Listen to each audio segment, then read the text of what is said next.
Football contest season is back, and so is the Las Vegas Football Contest Show. Season 2, the sharpest football contest show in the land. Focusing on all 3 Circus Sports contests and the Westgate Superbook Super Contest, we handicap the games and release our contest picks every week of the season. Featuring Super Contest champions Brady Cannon, James Salinas, and former NFL player Mike Pritchard, all team will have you prepared this season like none other. Check us out every weekend right here on SportsGrid.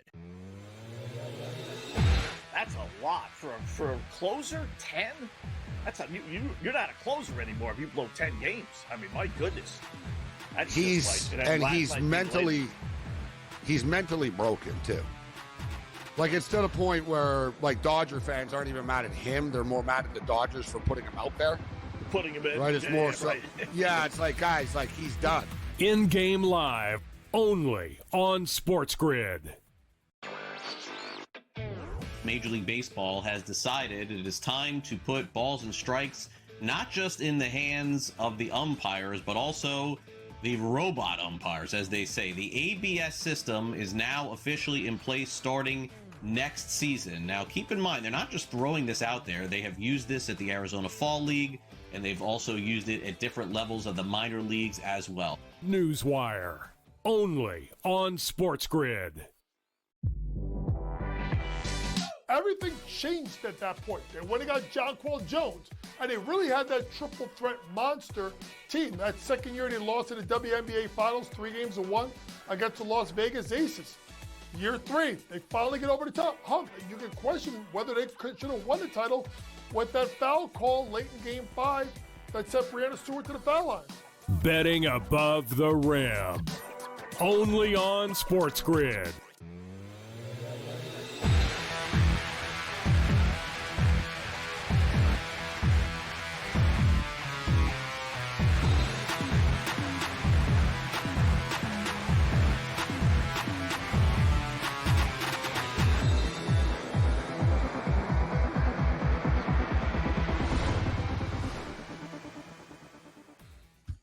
And welcome in. It is in-game live game day on a fabulous football Friday. Scott Wetzel and Gabriel Morency for the next 2 glorious hours, right up until 10 p.m. Eastern time, watching, analyzing, and, of course, betting on the world of sports. We do have some football tonight. A little CFL action, college football. We got a little NFL preview as well. We got the fastest and, most importantly, most profitable 5 minutes in television. Opposite picks coming up. We got Major League Baseball season winding down, and where's Phil Mickelson when you need him? Good gravy. USA dropping the ball today at the Ryder Cup. We'll get to it all. First up, though, game time. What's going on, Gabe? What's betting you off today, as we like to say here on SportsGrid? It's a betting smorgasbord tonight. You got a little bit of something for everybody, no matter what sport you like, with the exception of basketball. And I'm sure they're playing a basketball game somewhere in the world right now if you really wanted to bet on basketball. College football takes center stage tonight. Major League Baseball, obviously, teams fighting for playoff spots, but we have a little mini upset in the making. Right now, the Virginia Cavaliers up 14-0 on Florida State. Florida State having a hard time on the road with a very, very raucous crowd tonight. And we have another big Big 12 game coming up with Arizona State and TCU in about an hour's time. And normally you wouldn't think of weather and Arizona State being a factor, right? It only rains 36 times a year in Phoenix, and tonight happens to be one of them. Is it not only raining, it's like pouring. There's videos of the stadium right now, heavy winds. It's like seriously dark looking. I wouldn't be shocked if there was like weather delays in this game tonight, but for the record, it's supposedly supposed to clear up in the next 30 minutes or so. So something to keep our eye on here. But I actually think it's advantage Arizona State if the weather is poor. TCU don't run the ball that much. TCU are a pass attack right now with Hoover at quarterback. Arizona State like to run the rock more. So I'm not so much put off from Arizona State's perspective in bad weather tonight, but this total is something to keep our eye on. All right, there you go. Some opening thoughts from Gabe. How about the opening pickoff, as we like to say? Let's throw some picks out there. I'll go first here, Gabe, with one of mine. I'll take Virginia. Now, the game's already underway. I'd like to throw at least one that's already underway since this is hence in-game live. I like them to begin the game. I thought they were going to win. They're up 14-0. I don't like losing value. What I will go with, though, is the over. It's 59.5. That's pretty much what it was to start the game. You got 14 points. They really should have at least 7 more because Florida State turned the ball over in the red zone of Virginia. You got the better team theoretically trailing, which is good for overs. So give me over 59.5, Virginia and Florida State. And like I said, I do like Virginia in the game, but they're going getting 2.5 right now. FSU are knocking on the door inside the 5-yard line. We're already on the over of this game, so I'm hoping for points right now. Florida State keep turning the ball over, and that's slowed this total down. Virginia are bringing it tonight, though. For me, we were just talking about this big game in the Big 12 tonight, 9 o'clock Eastern. Give me Arizona State tonight. This is a tough spot for TCU to go on the road this evening. Arizona State, I think, have a better defense than TCU. Hoovers look really good this year, and I give them credit. They played a tough schedule they played against some teams that are pretty good, but not with great defenses. I think Arizona State's defense can do enough and get a stop here and there enough for Arizona State to get it done. I like the fact, too, they got their star running back coming back. So give me the Sun Devils on their home field tonight. All right, I'm going to go right there with you. I'll take Arizona State, too, laying less than a field goal. Why not? Two good teams. Both are playing well. If you want to even go back to last year, TCU 9-1. Arizona State undefeated at home in their last 8 games, 8-0. 7-0 against the spread versus Big 12 teams. I mean, it really is a toss-up. So, whenever I have that situation, Gabe, and I can get the home team and basically pick them. They did lose to Mississippi State, but they beat a really good Baylor team on the road last week, 27-24. They're averaging, Arizona State is, over 400 yards a game. Give me Arizona State as well. I'll join you laying the 2.5. We were just talking about the weather in this football game. Listen, it's supposed to slow down. I don't think it'll be pouring all night like that. It is, the weather. And from people telling me that live in the area, they say that this happens and it goes away, that it sort of comes and goes. So I'm going to play the over here tonight. We know about TCU's offense. Arizona State are one of these teams. Their offense is better at home than it is on the road. When they go on the road, they sort of try to play a little bit more smash mouth. At home, they open things up a little bit more. 6-2 to the over. Their last 8 home games. 54.5 right now is a more than manageable number for a TCU ASU game. Let's go over the number. All right. We do have some basketball tonight. A little WNBA playoffs, which you and I both know has just been so unpredictable. But we do have Las Vegas leading at Indiana, so maybe we're going back to the norm and things that are supposed to happen do happen. And if that's the case, let's grab Minnesota, Gabe, laying to 3.5 at Phoenix. Series is tied at 1.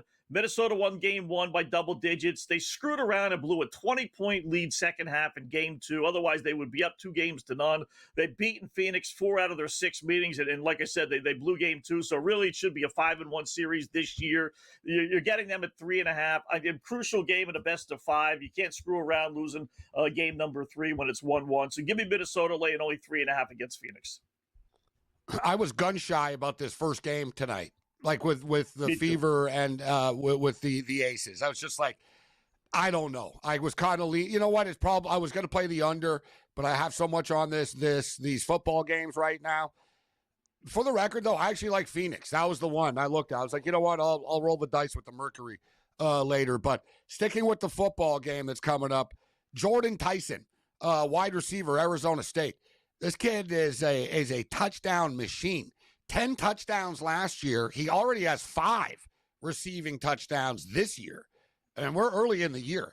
When Levitt throws the ball into the end zone and they want to get a score, a passing touchdown, there's a serious chance it's going to be Jordan Tyson.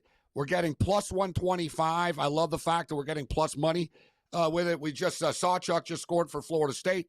We had him, but you know what? He was minus 220 to score a touchdown tonight. So sometimes the odds makers overcompensate and you get these crazy, stupid high numbers and they try to scare you off of college football touchdown score props. I'm surprised we're getting this nice number with Jordan Tyson. Give me Tyson to score a touchdown, plus 125. Sad day, or sad weekend, I should say, Gabe, because this is the last 3-day spurt where we could actually bet against the Colorado Rockies. It is very touching to my heart. So we got to take advantage of it while they're still playing. They're 43 and 116. Let's go with San Francisco. I know they faltered down the stretch. I get that. But Colorado, ever since they got their 43rd win, which prevented them from, being the worst team in the history of baseball, 42-43. That's been it. They're 2-12 their last 14, 4-19 their last 23. They lost 11 of their last 12 on the road. There's just no reason for them to play well tonight. Give me San Fran laying a 1.5. I'm going to have a baseball pick later that'll surprise people. I rarely, if ever, bet against the Dodgers, but it seems like it's a good time to do so tonight. But give me Kyson Brown to score a touchdown tonight. There's two running backs on Arizona State. They're both last name Brown. All right, they're both named Brown. There's Raleek Brown and there's Kyson Brown. But Kyson Brown is their number one running back. He got hurt in the Mississippi State game. He's back tonight, and he's going to be the feature back. He's going to get into the end zone. All right, there you go. We are set with the opening pickoffs. The line when we come back to Game Live.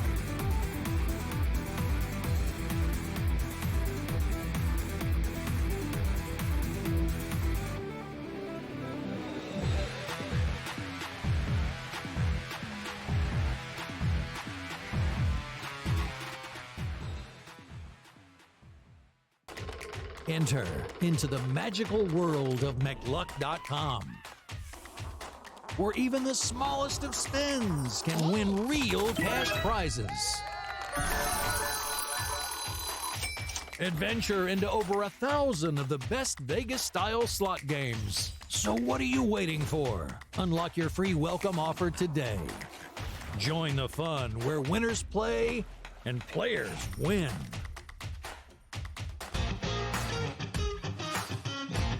I needed a mental break when the season was over. Because it's a lot. It's a lot. You get tired of training. But, man, I never get tired of playing golf. I love it. I mean, every course is different. Every day is different. And some days you're like, oh, I got this. I got it. Then you go out there and shoot a 95 the next day. I'm like, damn. The Smiley Show. Only on SportsGrid. I mean, I think so. You talk about how difficult it is to bring an expansion team into the league and have success in your first season. That's fairly unheard of. And not only have success, but they're in the playoffs. So I think she certainly deserves to win Coach of the Year. There's a lot of different candidates that could potentially, you could make a case for them. But I think just with this being an expansion team and how difficult that is. Betting above the rim. Only on SportsGrid. It was nice to see that even though they couldn't follow the same blueprint as last season, or just the way that everyone thought their offense was going to run this year, Josh Jacobs struggled and Jordan Love stepped up. And if you're a Packer fan, that's what you were hoping to see, is that in the moments where you can't rely on the run, can the quarterback that you invested a lot of money into, now draft capital, putting weapons around him, rise to the occasion, and he did. Game time decisions. Only on SportsGrid. It's the most beautiful time of the year. No, not because of foliage or pumpkin spice lattes. It's because of football. SportsGrid has you covered all season long, covering every snap, every score, and every line move. Prepare, watch, win. Weekends are for winners. Only on SportsGrid.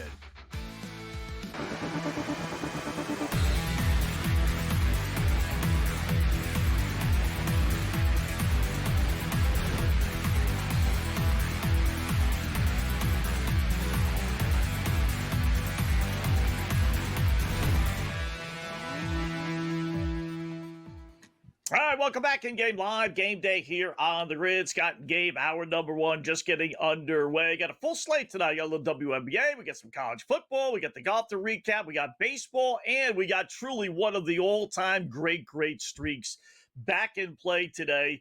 Quinn Priester, Gabe, pitching for the Milwaukee Brewers against the Cincinnati Reds. They have won 19 straight starts that he has been on the hill. That you got to go back to the end of May. He literally has gone through June, July, August, September.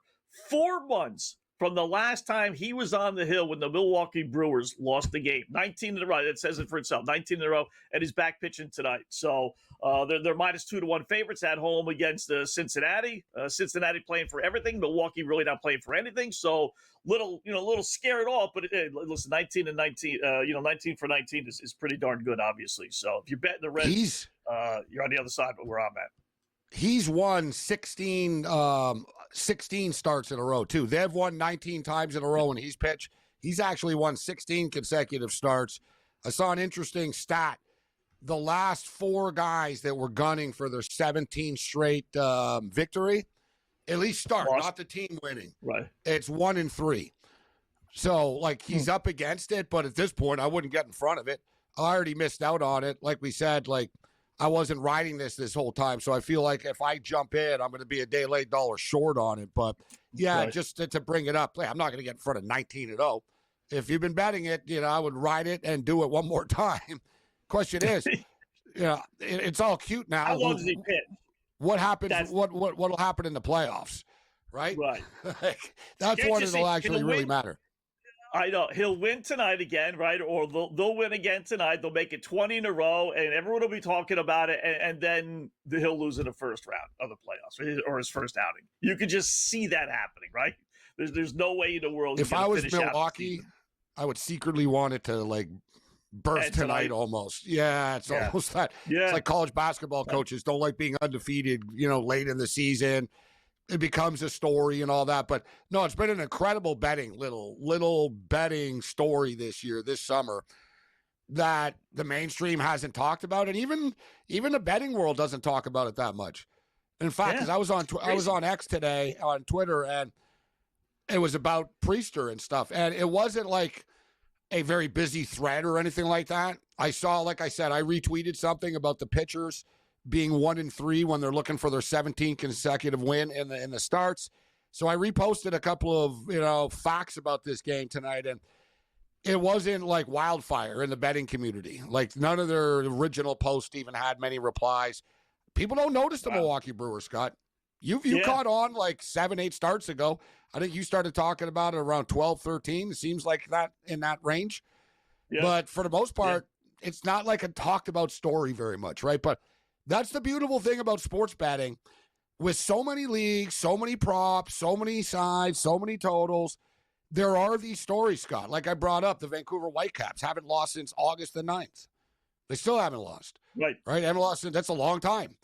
Right? You just keep on walking up to the window and betting them. But not everybody follows the MLS. Not people in the MLS. Not everybody follows, the late night games in the MLS. But you always get these just amazing sports trends that fly under the radar. That's what we're here for. It's our job to try to find them for people. Yeah. So nothing. It's minus 215. I don't know if I'd necessarily do that, but maybe have Milwaukee bat bottom of the first inning and they don't score, then I'll go back to the minus 170. But that's just a phenomenal. 19 straight. I still hear Mark Zinno about 5 starts ago saying he's going to go against this streak until it ends. I don't know if the poor guy has. Hopefully he hasn't. But it's the quintessential, winners bet with streaks, as we say. Yeah, you know what, though? Streak. So I feel the same way. I feel the same way about the Philadelphia Eagles right now. They can't lose. No, that's my new. Like last week, I was like, they're gonna lose. This is it. They're gonna lose this game. They're good. Like I thought they were gonna beat the Chiefs. I was on them then. The Cowboy game, I was on the Cowboys plus the points. And they ended up covering, but the game stayed under the number. But I was convinced the Rams would beat them last week, and even without Mike Evans this week for Tampa, I'm taking Tampa plus the points. I don't really care about the money line, but I'll take that 3.5, Scott. Philadelphia are due. Their bubble, their luck needs to run out. Like last week was luck. Give them credit for blocking it, but they have that aura around them. Man, we just can't lose. They're gonna lose soon. It's coming one of these weeks. Yeah. And don't let the fact that they were down 19 second half get lost in the equation either. If people say, okay, they won and they blocked the field goal. Yeah, but that wasn't a good game. They were getting their offense has been terrible this year. They can't throw the ball. So, their passing attack is terrible. Yeah. And I like, A.J. Brown is, since the postseason when he's sitting there reading his book from that point on, when's the last time A.J. had a big drive? Like the last series, they scored the touchdown. He had a big drive. They threw it to him. But otherwise, he's been basically invisible for the last 4 or 5 days going back to last season. So, Tampa Bay 6-1. 6-1 against Philadelphia. Now, I know it goes back a little ways, but they beat them in the postseason a couple of years ago. So they do seem to have their number a little bit. Tampa just match up well with everybody. Tampa are one of the better coach teams in the National Football League. Like people don't give them credit for it, Bowles, but they're very prepared, this football team, right? Like if you look at the talent that they have, they punch above their body weight. Let's just call it out for what it is. There's a lot of teams in the NFL that have better talent on paper than Tampa do, but they scout well, they draft well. They trust young players. They'll just plug players in the lineup. Like they don't care what your last name is there or like what draft pick you were. Like they'll play you. If like, you know what I mean? Like if you're, like they got rid of, who was it? They got rid of, was it Devin Bush, right? Like he was supposedly like their best player, Scott, right? People are like, wow, why would they get rid of their best linebacker? They said he wasn't a team guy. They said, you know what? The room's better without him. So one of those deals. Like they really, they understand their room and what they're doing. I think they hang around. They got a puncher's chance of winning that football game. Yeah. Listen, when Evans plays and they get the same, they got the same core outside of obviously Tom Brady that won a Super Bowl not that long ago. That really wasn't that long ago. So that veteran experience in the locker room, it's a whole new defense. It's a whole new defense. Yeah. Then. Got some baseball stuff to get to. That when we return, a little college football as well here on the Grid.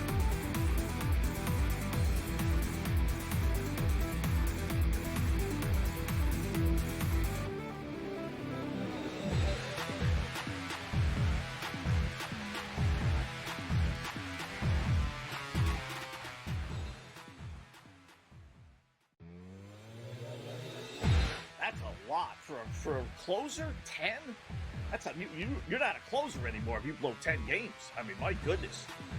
He's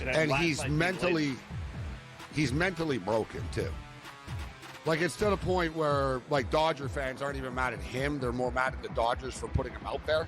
Putting him in, right? It's more so. Right. Yeah, it's like guys, like he's done. In-game live, only on SportsGrid.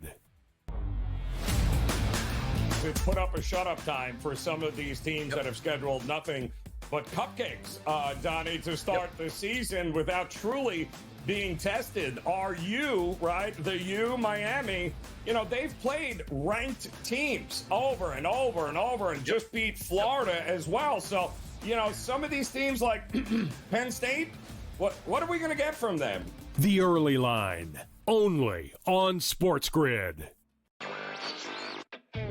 Major League Baseball has decided it is time to put balls and strikes not just in the hands of the umpires, but also the robot umpires, as they say. The ABS system is now officially in place starting next season. Now, keep in mind, they're not just throwing this out there. They have used this at the Arizona Fall League, and they've also used it at different levels of the minor leagues as well. Newswire, only on SportsGrid.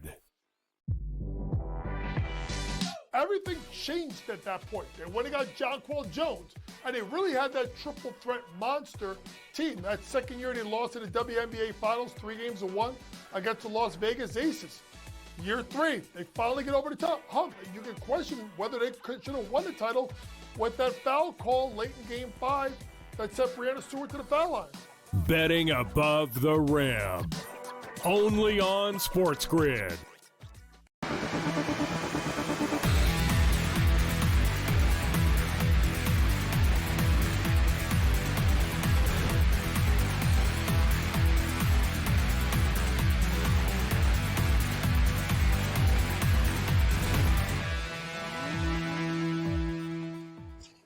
All right, welcome back in Game Live. Game Day here on the Grids. Getting set for a little MLB late night action. We got stuff going on now. We got college football. That's starting in a little bit as well at 9 o'clock Eastern time. We got our second game. Not a bad Friday night schedule. With this Florida State-Virginia game, we'll start there, Gabe. So Virginia had a 14-0 lead thanks to a couple of Florida State turnovers. But the Seminoles have bounced back. They tied it at 14. Still 5 minutes left to go, 4.5 anyway, left to go first half.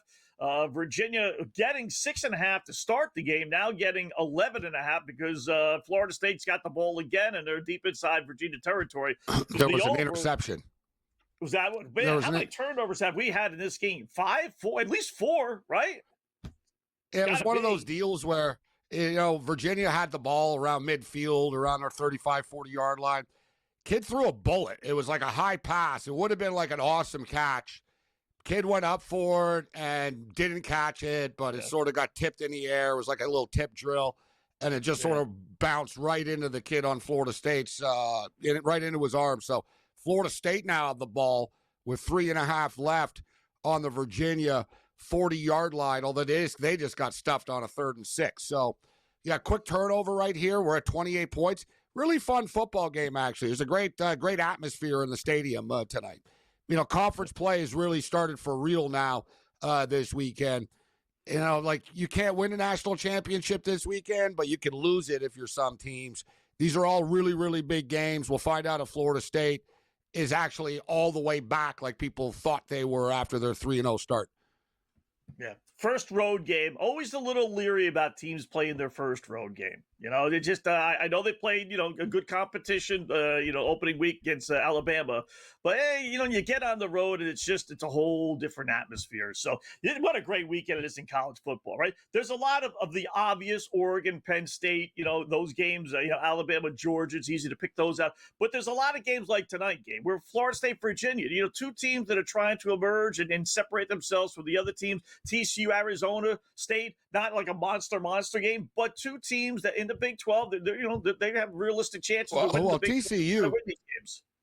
TCU and ASU actually they've been in the playoffs, both of them, 2 of the last 3 years. Right. TCU were in the national championship game. It's not like Oregon, Penn State, though, obviously. No. But it's two teams that have realistic hopes, and they got to win. No, those teams had more success than Penn State in the playoffs, let's be honest, or as much as Penn State. So, but yeah, TCU were in the national championship game a couple of years ago. I don't know, like three years ago, I guess. And ASU were a playoff team last year, right? So, that's a big-time game tonight. Listen, I've always liked the Friday night games, but I am a fan of having, the better teams play on Friday night. You're still not going to see an Alabama play. Like the SEC won't play on Friday. The Big Ten does, but, you won't get Michigan playing on Friday night. Yet, in the old days, I remember, the Degenerate Special, the Friday night, it would be Joe Tessitore and Rod Gilmore. And it would always be like San Jose State versus Fresno State, or, it would be a Mountain West game. It wouldn't be, it'd be like, what's the sort of fringe game on TV tonight? Sort of like the Thursday night college football games that come now. Ivy League, in college basketball, we used to be Friday nights, Yeah, still is, and college football too. But these are good games, right? You get the Florida States of the world, TCU, Arizona State. So I'm a fan of the big-time Friday night games, and can thank Fox for it, really. They're the ones that have pushed the envelope with these big games on Friday night. Yeah, that's really the bottom line. When these networks are paying out billions, literally of dollars, listen, you're not giving us Fresno State versus San Jose State for $2 billion a year. It's not happening. Well, Fox had wrestling for years on Friday. They had SmackDown. And when they lost SmackDown, it was actually a brilliant idea. Let's just replace it with sports, right? Like they thought, all right, what are we going to replace wrestling with? We've had wrestling on for the last, many, many years. How do we transition? Like if you go from wrestling to, some sitcom or something, the sitcom's going to be doomed to fail. So they were smart. Let's just plug in college football, right? And boom. And then they created this like real Friday night football games. And then ESPN was kind of forced to up their game, right? And say, all right, we can't just roll out San Jose State every Friday night. So now we got some ACC games and stuff. Yeah. So it's not a bad, like I said, not a bad Friday. That's for sure. A couple baseball games here before we bring on Colby Dant with some college football. I want to throw out Cleveland's trailing Texas. Well, I tell you what, bottom of the fourth inning, Texas is just limping home. I would be real surprised if the Guards didn't come back and win this game. I'd like them going in. You get them plus 240. Not a bad little number, only bottom of the fourth inning. So Colby Dant, college football talk coming up next here in a minute.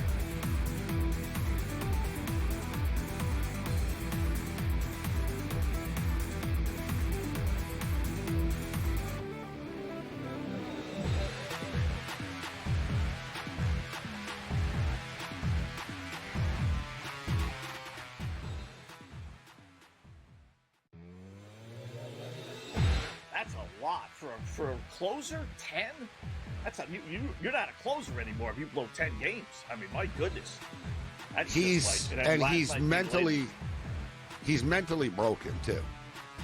Like, it's to the point where, like, Dodger fans aren't even mad at him; they're more mad at the Dodgers for putting him out there. Putting him in, right? It's more so. Right. Yeah, it's like, guys, like, he's done. In-game live, only on SportsGrid. To put up a shut-up time for some of these teams that have scheduled nothing but cupcakes, Donnie, to start the season without truly being tested. Are you, right, Miami, they've played ranked teams over and over and over and just beat Florida as well. So, some of these teams like Penn State, what are we going to get from them? The Early Line, only on SportsGrid. Major League Baseball has decided it is time to put balls and strikes not just in the hands of the umpires, but also the robot umpires, as they say. The ABS system is now officially in place starting next season. Now, keep in mind, they're not just throwing this out there. They have used this at the Arizona Fall League, and they've also used it at different levels of the minor leagues as well. Newswire, only on SportsGrid. Everything changed at that point. They went and got Jonquel Jones, and they really had that triple threat monster team. That second year they lost in the WNBA Finals, 3-1 against the Las Vegas Aces.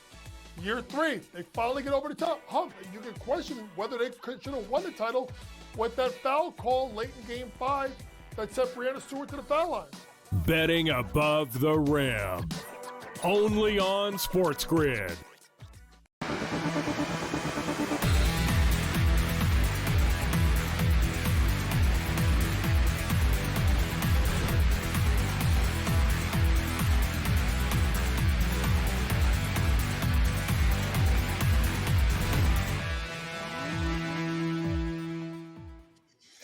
All right, welcome back in Game Live, Game Day here on the Grid. Scott and Gabe, hour number one. Boy, what a great slate of college football tomorrow. We got a few games going on tonight as well. So let us bring in our good buddy Colby Dant. You check out his podcast, the Sports Gambling Podcast Network. His the College Experience Podcast is called. What's going on, Colby? How are you today, bud? I'm great. We got the great slate of baseball games. You got the college football actually giving us a great night after giving us just one game on a Thursday. So hopefully these games will all live up to it. But, yeah, I'm doing good. Thanks for having me on the show, man. Yeah. Started out with a nice 14-0 Virginia lead, but that's evaporated. Florida State scores again, now 21-14. Line, which was 6.5 or so to start. It's up to 13.5. The over-under, Gabe and I were talking about it. We're both on that. That's all the way up to 69.5. Your thoughts on Virginia and Florida State? Yeah, I expected a lot of scoring. I was on the over too, and then I took the Wahoos plus. I got it 7.5, but I mean, it's in jeopardy. It's in jeopardy, and you don't like when his safety was looking good, kicked though. out. Yeah. Virginia's defense has been terrible all year. So that was the one thing that scared me. There was that it seems like Florida State's made adjustments. They're dropping a lot, and they have all the momentum right now, even with it being in Scott Stadium. So, bit terrified of the outcome there, but at least looking good for the over. The wheels could fall off for Virginia. We see this, right, with the underdog teams. They come out hot. The crowd's all fired up. They've been drinking all day, and then it starts to kick in. Reality starts to kick in as the game goes on. fans start to pass out, fight. Like the vibe can change. Like it changes quickly. It goes from, hey, it was such a big party. But speaking of changes, we were talking earlier about the weather at the Arizona State game, and it was really coming down about half an hour ago. Yet the people that said it was going to clear up are correct. The weather has cleared up. They say that it's sort of, I'm seeing some blue sky actually in the pictures here. I'm looking at live shots here right now. What do you think of this game tonight, Colby? And did you see the weather before? It was really coming down like sideways, like hard. The flags were blowing around everywhere, but seems to have chilled out tonight. What are your thoughts on this big Big 12 game tonight? Yeah, and I did see the weather, and that made me think we got to play the under because you have two kind of pass-happy teams. But if it's going through town and it's clear, because Arizona can do that, then it makes it a little tricky. But great game, and hopefully we don't get a lightning delay because they've been a little excessive this year, in my opinion. I don't know what's happening with these lightning delays. I feel like if anything's one Saturday, I felt like it was from Arizona all the way to like Connecticut, dude, like every state. You're right. There was one Saturday, it was like 3 weeks ago. CBS, CBS, their game of the week at 3:30. I think it was the Purdue Oregon game. That was everything, every network. I'm flicking around. Everybody just had a panel talking. They didn't have games to show. CBS finally tapped out and showed SMU and Charlotte. Like they picked up a random feed. And I said, wow, this is like, I'm pretty sure that's who it was. So it was like, I said, wow, it's pretty big for, I think it was Rice actually. I was like, wow, Rice gets the Saturday 3:30 slot on CBS, Colby. They didn't have any games. They said, we're going to go to a live look-in of this. And I guess they had the rights from the CBS Sports Network or whatnot. So they're like, all right, this is what we got. And they showed it for like half an hour. I did a deep dive on this because I've been watching, college football my whole life. And I was like, I'd never seen, and it like I said, it stretched from a game in Tucson all through the South, all through, Illinois and stuff and up to Connecticut. And I was like, this is fake. This cannot be lightning unless we're in the apocalypse. Like, you can sell me on a couple of these cities. You're clicking channels. Delay. It's impossible for this to be. The Wake Forest game was delayed, and I'm sitting there. I got a brother in Raleigh, and I was like, is it raining there? He's like, no. I was like, you getting lightning? No. Right? And I'm like, well, what? So I actually did a deep dive on this, and the NCAA rule says 8 miles, but each school can set it to their own liking, whether they deem safe or unsafe. So Notre Dame fans had messaged me this. They have a policy that I believe is 30 miles, which is ridiculous, right? That's excessive. Clemson last week, if you looked on Google, so Clemson was getting beat down by Syracuse. If I pulled up, there was like 4 delays last week. I pulled up all 4. Google weather told me 3 of the 4 actually had lightning. Clemson did not, but Clemson took the lightning delay. And I think they used it for competitive advantage. They did it deliberately. They wanted to reset. They were down. Yeah. That's what I'm saying. I think Clemson's – it seems like a lot of teams are 10 miles now. Like you said, they can set it. That 10-mile range. Yeah, I guess lightning can go pretty – wow, no, you can't make this up. Now, they play Virginia. Another tip ball and crazy play here. So now Virginia could potentially score before the end of the half. But these delays are overkillers too. Eh? Like football players aren't used to long delays. The games are always dull when they come back. Well, it ruins the entire crowd. Like, I forget years ago, there was like an Iowa State game where Iowa State was destroying Iowa.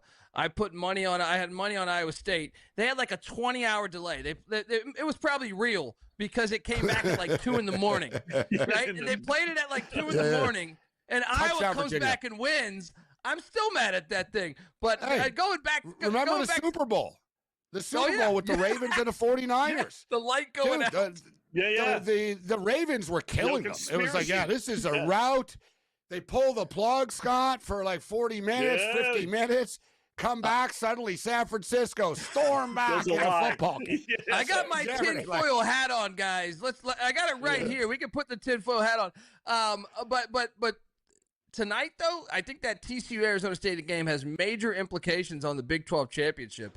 And I took Arizona State just because TCU's coming off the final battle of the Iron Skillet, where I think it was an amazingly emotional game because of the way SMU ran it up on them the year before, and Sonny Dykes had gotten kicked out.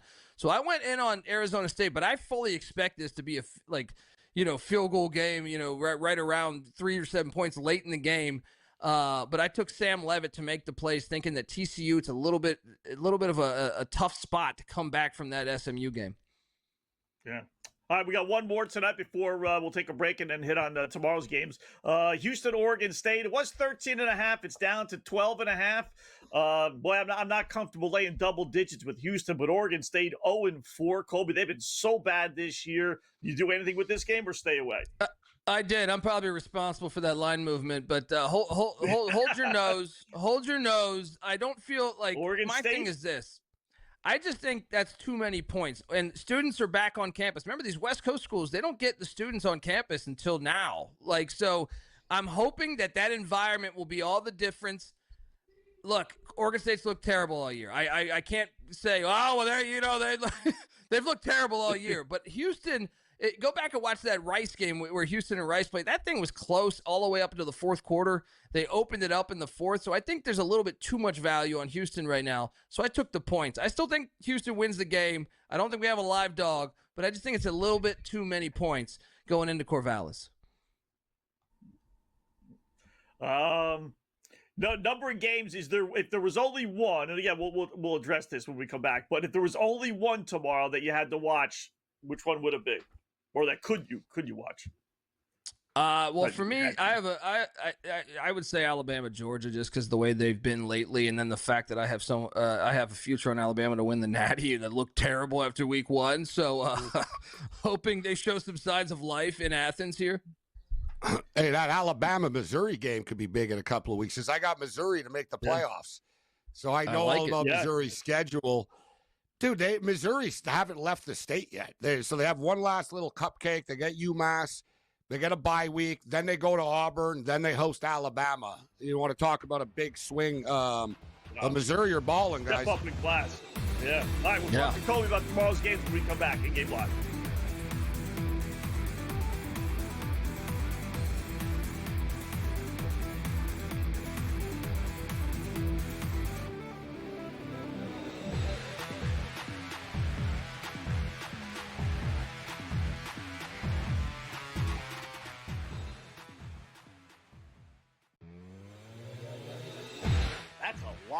For a closer, 10? That's you're not a closer anymore if you blow 10 games. I mean, my goodness. That's he's mentally broken too. Like, it's to the point where, like, Dodger fans aren't even mad at him; they're more mad at the Dodgers for putting him out there. Putting him in, right? It's more so. Right. Yeah, it's like, guys, like, he's done. In Game Live, only on SportsGrid. To put up a shut-up time for some of these teams that have scheduled nothing but cupcakes, Donnie, to start the season without truly being tested. Are you, right, Miami, they've played ranked teams over and over and over and just beat Florida as well. So, some of these teams like Penn State, what are we going to get from them? The Early Line, only on SportsGrid. Major League Baseball has decided it is time to put balls and strikes not just in the hands of the umpires, but also the robot umpires, as they say. The ABS system is now officially in place starting next season. Now, keep in mind, they're not just throwing this out there. They have used this at the Arizona Fall League, and they've also used it at different levels of the minor leagues as well. Newswire, only on SportsGrid. Everything changed at that point. They went and got Jonquel Jones, and they really had that triple threat monster team. That second year they lost in the WNBA Finals, 3-1 against the Las Vegas Aces. Year 3, they finally get over the top hump. And you can question whether they should have won the title with that foul call late in Game 5 that sent Brianna Stewart to the foul line. Betting above the rim, only on SportsGrid.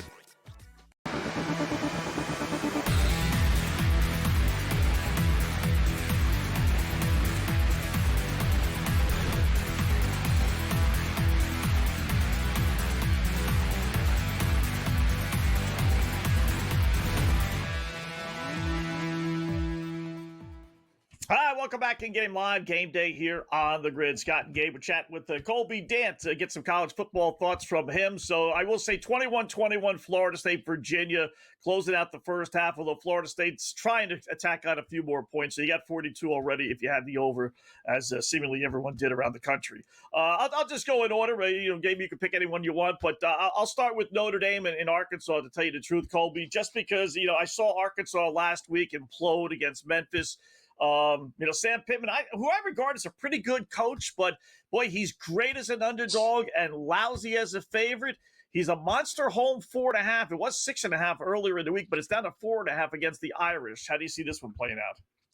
Yeah, and the Lou Holtz Bowl. I actually think this is the hardest game to cap on the whole slate, because hear me out. You got CJ Carr starting I know he started at Miami, but this is different than at Miami. Going at Arkansas, a couple years ago in the baseball game, we saw an Arkansas fan grab a raccoon, chug a beer while he's holding a raccoon, right? Get bit by the raccoon, and then later in the night, he checks himself into the hospital with rabies, right? This is a different environment, right? This is just a different environment than he's ever seen. Yeah, that Notre Dame game was almost like a bowl game, neutral field feel. Yes. Right, it was the first game of the year, a ton of Notre Dame fans there. Yeah, it was like it felt like a bowl game type of feel. You're right.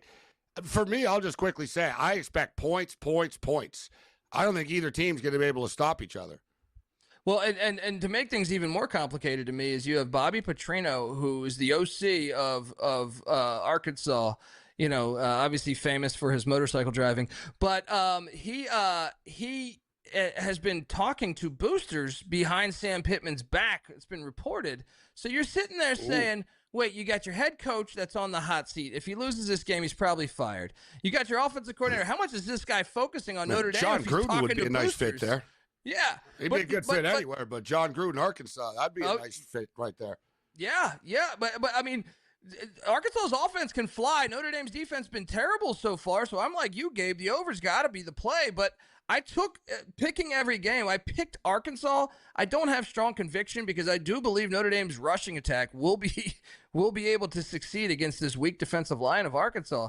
So, but I think it's just a little bit too many points. But I think it's one of the harder games with all this craziness that's going on outside of the stadium, essentially. Well, let me ask you about a game that scares me in a sense, that I've got all these games that I like, and I'm betting. I like that Arkansas game to go over, but one game I didn't pull the trigger on, and I think that Maiava, the quarterback of USC, is a Heisman. He'd be not a bad bet right now in the 20-1 range. You look at their schedule coming up. They got Michigan. They got Notre Dame. The platform is there for him. He's putting up big numbers. But I don't know what to make of this game against Illinois tomorrow. I'm not really comfortable laying 7 with USC on the road in this spot.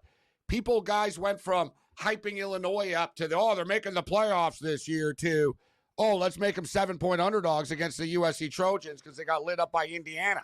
How do you think they respond, Colby, after last week's game? What do you make of that Trojan game? And it's an early morning start for the Trojans.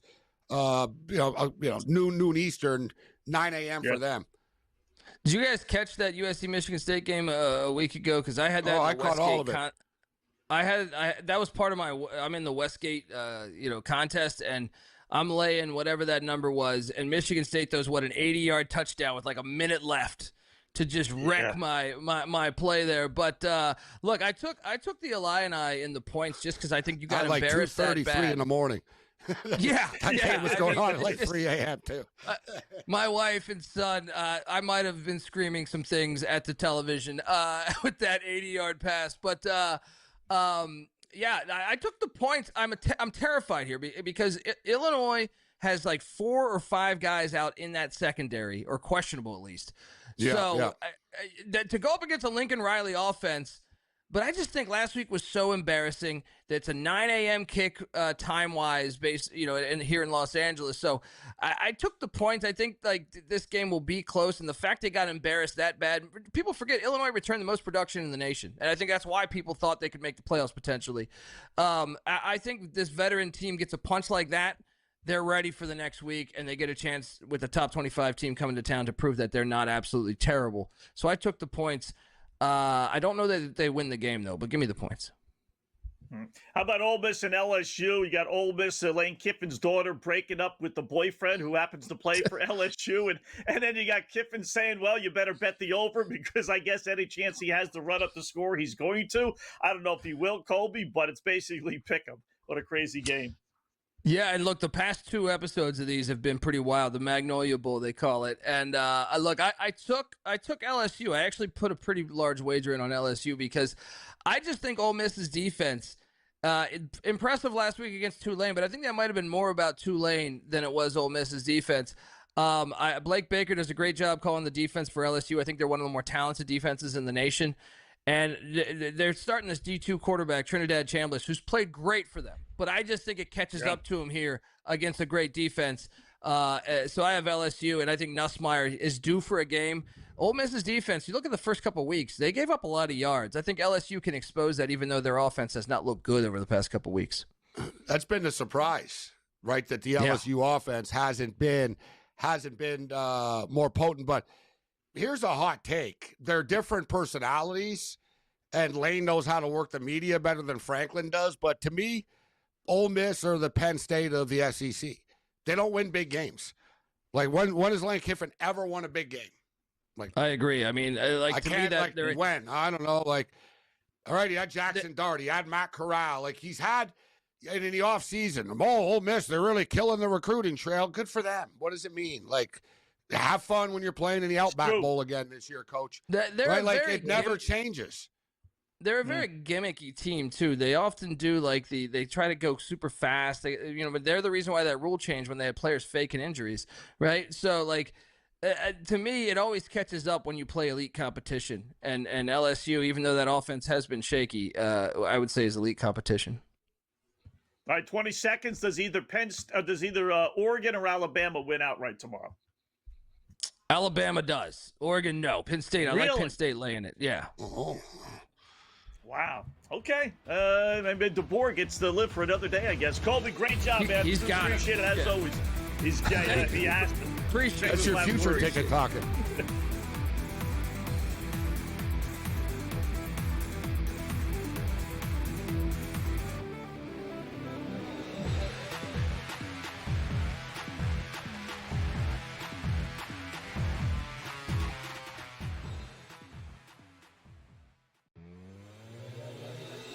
That's a lot for a closer. 10. That's you're not a closer anymore if you blow 10 games. I mean, my goodness. That's he's mentally broken too. Like, it's to the point where like Dodger fans aren't even mad at him; they're more mad at the Dodgers for putting him out there. Putting him in. Right? It's more so. Right. Yeah, it's like, guys, like, he's done. In-game live, only on SportsGrid. It's put up a shut-up time for some of these teams that have scheduled nothing but cupcakes, Donnie, to start the season without truly being tested. Are you, right, Miami, they've played ranked teams over and over and over and just beat Florida as well. So, some of these teams like Penn State, what are we going to get from them? The Early Line, only on SportsGrid. Major League Baseball has decided it is time to put balls and strikes not just in the hands of the umpires, but also the robot umpires, as they say. The ABS system is now officially in place starting next season. Now, keep in mind, they're not just throwing this out there. They have used this at the Arizona Fall League, and they've also used it at different levels of the minor leagues as well. Newswire, only on SportsGrid. Everything changed at that point. They went and got Jonquel Jones, and they really had that triple threat monster team. That second year they lost in the WNBA Finals, 3-1 against the Las Vegas Aces. Year 3, they finally get over the top hump. And you can question whether they should have won the title with that foul call late in Game 5 that sent Breanna Stewart to the foul line. Betting above the rim, only on SportsGrid.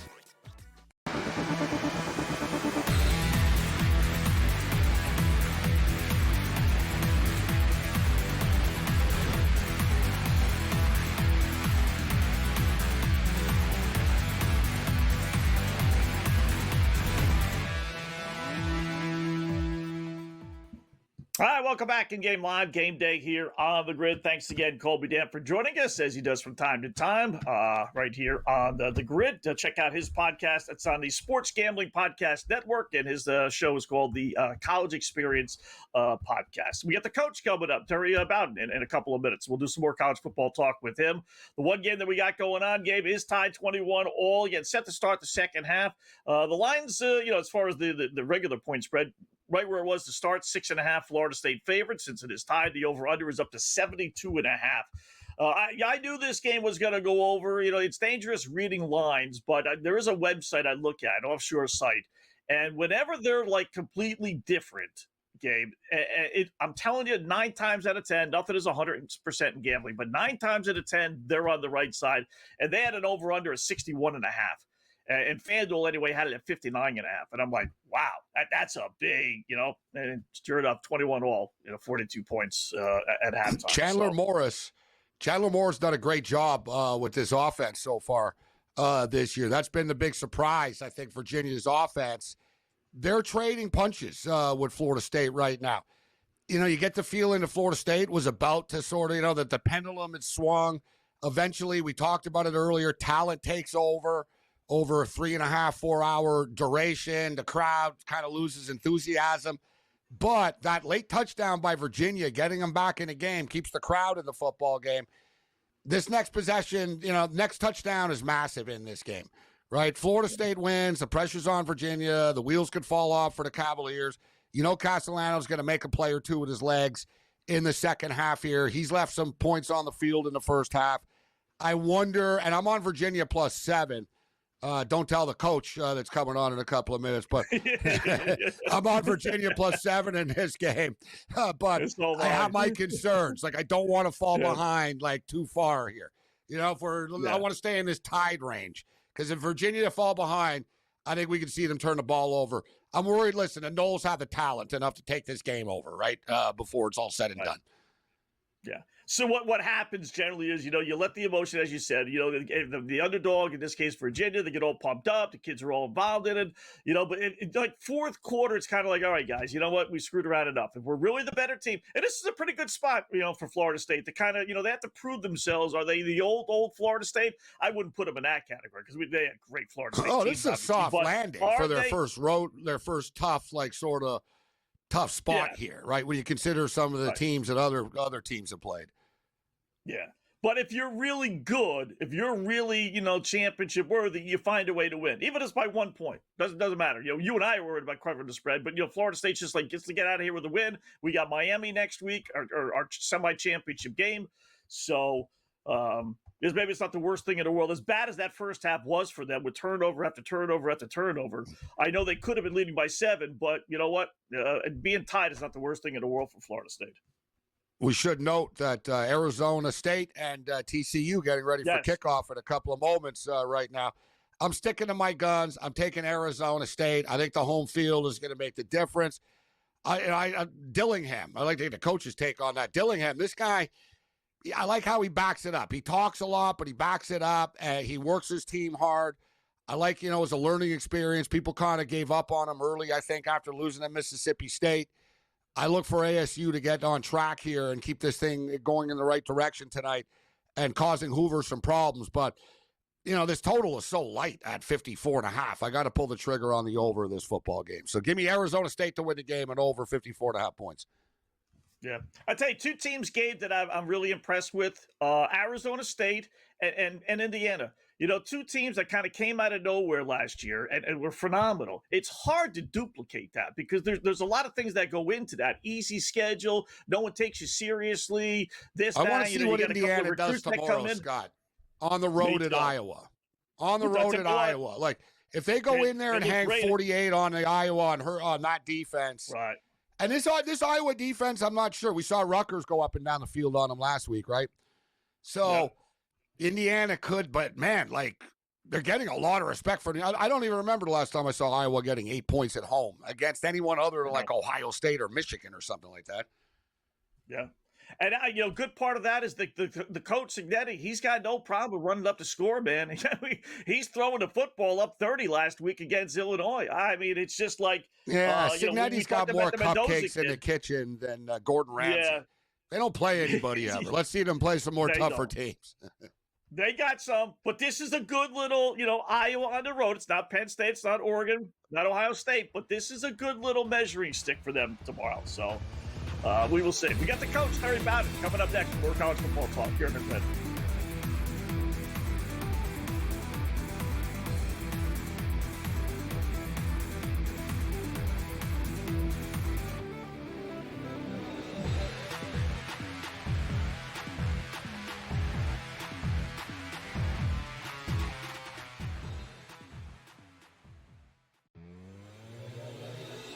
That's a lot for a closer. 10. You're not a closer anymore if you blow 10 games. I mean, my goodness. That's he's mentally broken too. Like, it's to the point where like Dodger fans aren't even mad at him; they're more mad at the Dodgers for putting him out there. Putting him in. Right? It's more so. Right. Yeah, it's like, guys, like, he's done. In-game live, only on SportsGrid.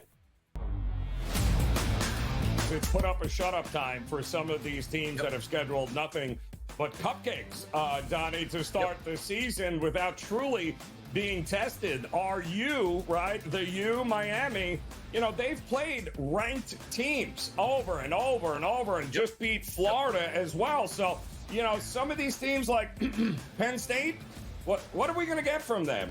The Early Line, only on SportsGrid. Major League Baseball has decided it is time to put balls and strikes not just in the hands of the umpires, but also the robot umpires, as they say. The ABS system is now officially in place starting next season. Now, keep in mind, they're not just throwing this out there. They have used this at the Arizona Fall League, and they've also used it at different levels of the minor leagues as well. Newswire, only on SportsGrid. Everything changed at that point. They went and got Jonquel Jones, and they really had that triple threat monster team. That second year they lost in the WNBA Finals, 3-1 against the Las Vegas Aces. Year 3, they finally get over the top hump. And you can question whether they should have won the title with that foul call late in Game 5 that sent Breanna Stewart to the foul line. Betting above the rim, only on SportsGrid.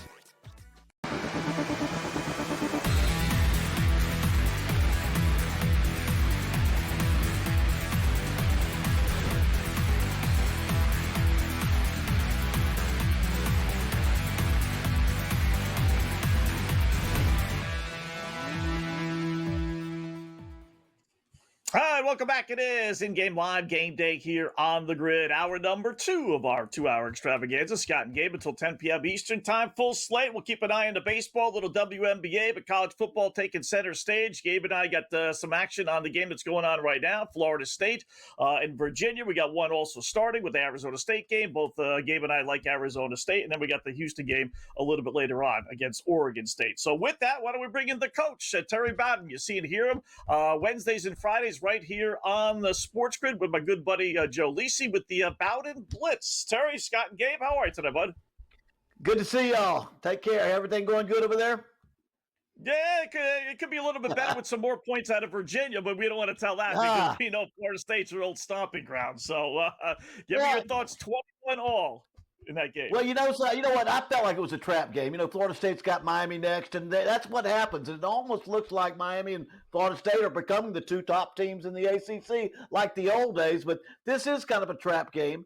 But I looked at Florida State's talent and their scoring abilities, and Virginia, I said, okay, it's a trap game. They don't play very well, but they're going to win by over 7, and they're going to win anyway. That's the way I looked at it. And then you can't turn the ball over like they did 2 times in the first half. Should have been 3. But Virginia came back and turned it over again.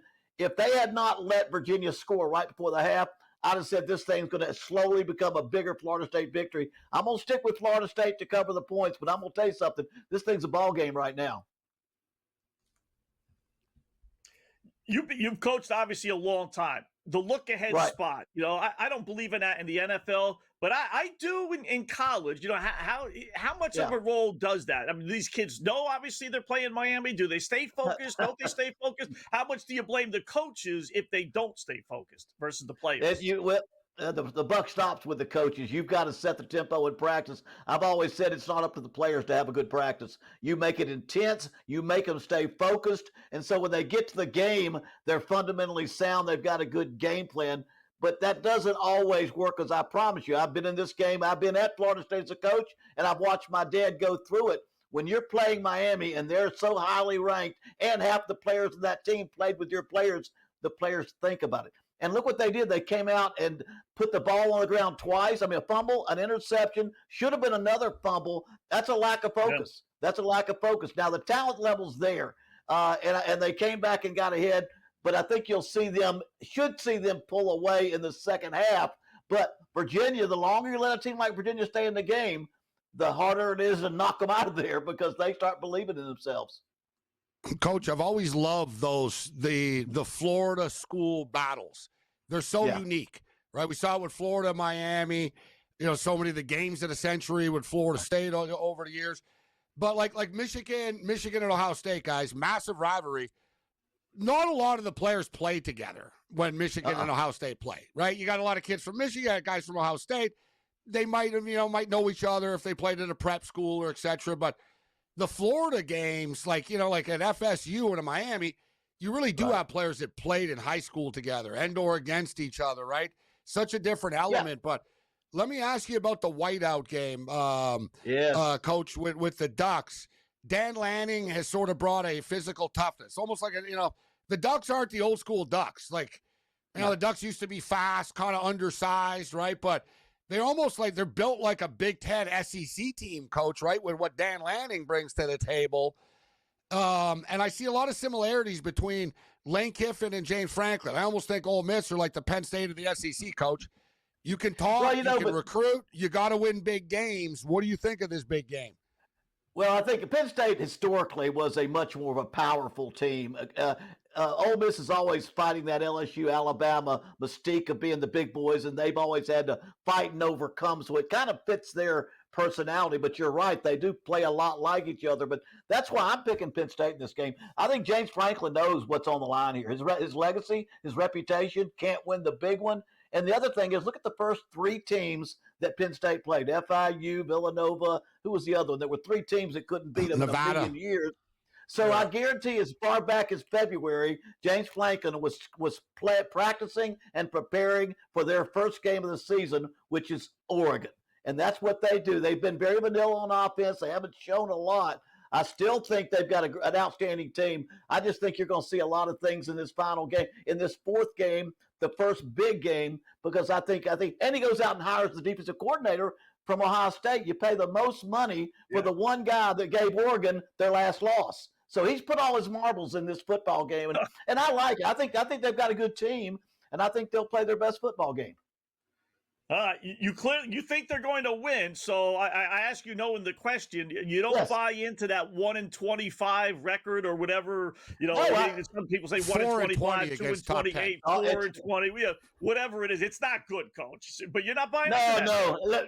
You never know when it's going to end. And I'm just saying that's what's driven him so much this offseason. But I know a couple of guys, one of them very closely, named Bobby Bowden and Tom Osborne. They were in their late 60s before they ever won that big one.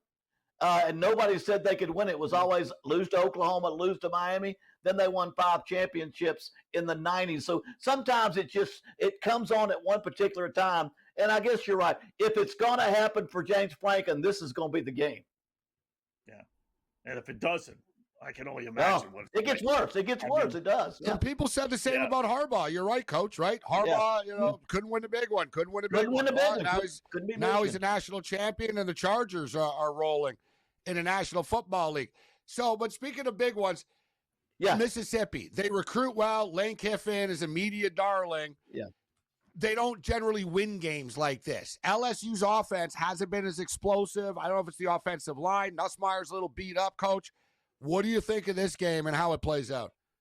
Well, I think you're right. I think LSU's built for a game like this. When I get a big game like this and I look at the comparison of the quarterbacks, you've got a seasoned veteran with experience who's battle-tested in Garrett Nussmeier. You've got two young guys as far as SEC games. They're both basically rookies, whichever one plays. I think the unbelievable defense that LSU has against the run, Ole Miss gives up a lot of yards to rush. I think they can stop the run, put so much pressure on their young guys. You're going to see the mistakes out of these guys that you haven't seen yet. I've got LSU winning this one on the road, which hasn't happened the last two games, but I've got LSU winning this one on the road in Oxford, Mississippi. Wow, that'd be something, winning at Death Valley and at Ole Miss. All right, not quite an afterthought. That would be a stretch. But the fact that Alabama-Georgia is not maybe at the top of the rung tells you how great of a weekend it is coaching college football this Saturday. Alabama versus Georgia. That line dropped from 3.5 to 2.5, suspiciously enough. Who do you see winning that one? You know, this one, I guess I've coached in Sanford Stadium in Athens quite a few times. I've coached against Alabama. I know the history. Georgia's not lost a game in 33 games at home. It is a difference. They call it between the hedges. And those kids and those coaches, it means something. I mean, in a real way. You know it when you know the guys there and you've coached against them. Playing at home is a difference, and that's worth a point or two in this game. But when it comes down to it, they can stuff the run a lot better than Alabama. They're a much better run stopper and running the football, over 200 yards a game. And when you can play a little better defense and run the football, I think, and then play at home in a big game like this, I think Alabama's still untested. I'm not sure Alabama's still a physical team like Nick Saban was having that team playing back when he was at Alabama. Coach, we only have like 20 seconds or so, but Ohio State going to Seattle, another place. They have Huskies have won 22 in a row there. Super loud stadium. I think the Fish is still a year or two away here, but can the Huskies hang with the Buckeyes? I tell you, I would take one. I've got the Buckeyes winning this one, though. I'll stay with the Buckeyes. I was going to say, I got the Ohio State taking this one and covering the points. There you go. Thanks, Coach.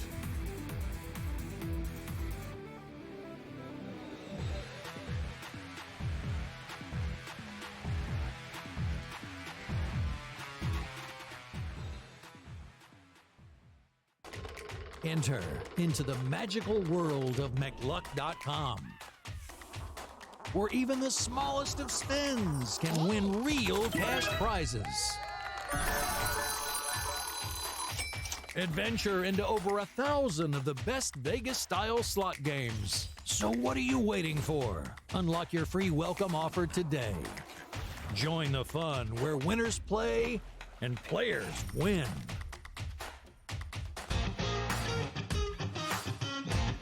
I needed a mental break when the season was over. Because it's a lot. It's a lot. You get tired of training. But, man, I never get tired of playing golf. I love it. I mean, every course is different. Every day is different. And some days you're like, oh, I got this. I got it. Then you go out there and shoot a 95 the next day. I'm like, damn. The Smiley Show. Only on SportsGrid. I mean, I think so. You talk about how difficult it is to bring an expansion team into the league and have success in your first season. Like, that's fairly unheard of. And not only have success, but they're in the playoffs. So I think she certainly deserves to win Coach of the Year. There's a lot of different candidates that could potentially, you could make a case for them. But I think just with this being an expansion team and how difficult that is. Betting above the rim. Only on SportsGrid. It was nice to see that even though they couldn't follow the same blueprint as last season, or just the way that everyone thought their offense was going to run this year, Josh Jacobs struggled and Jordan Love stepped up. And if you're a Packer fan, that's what you were hoping to see, is that in the moments where you can't rely on the run, can the quarterback that you invested a lot of money into, now draft capital, putting weapons around him, rise to the occasion, and he did. Game time decisions. Only on SportsGrid. It's the most beautiful time of the year. No, not because of foliage or pumpkin spice lattes. It's because of football. SportsGrid has you covered all season long, covering every snap, every score, and every line move.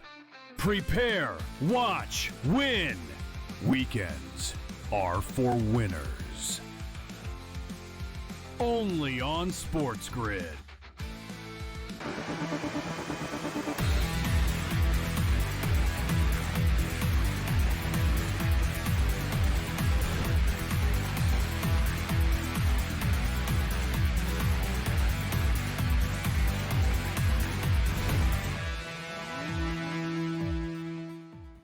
All right, welcome back in Game Live, Game Day here on the Grid. Thanks to the coach, Terry Bowden, for joining us again Wednesdays and Fridays right here on the Grid. The Bowden Blitz with our good buddy Joe Lisi, who one day will bless us with his appearance on a Friday night. So we got college football. Yeah, I'm sure. Yeah. To pay Lisi. Good question, though, to the coach about the look ahead, which I'm with you. I don't believe in the look ahead, but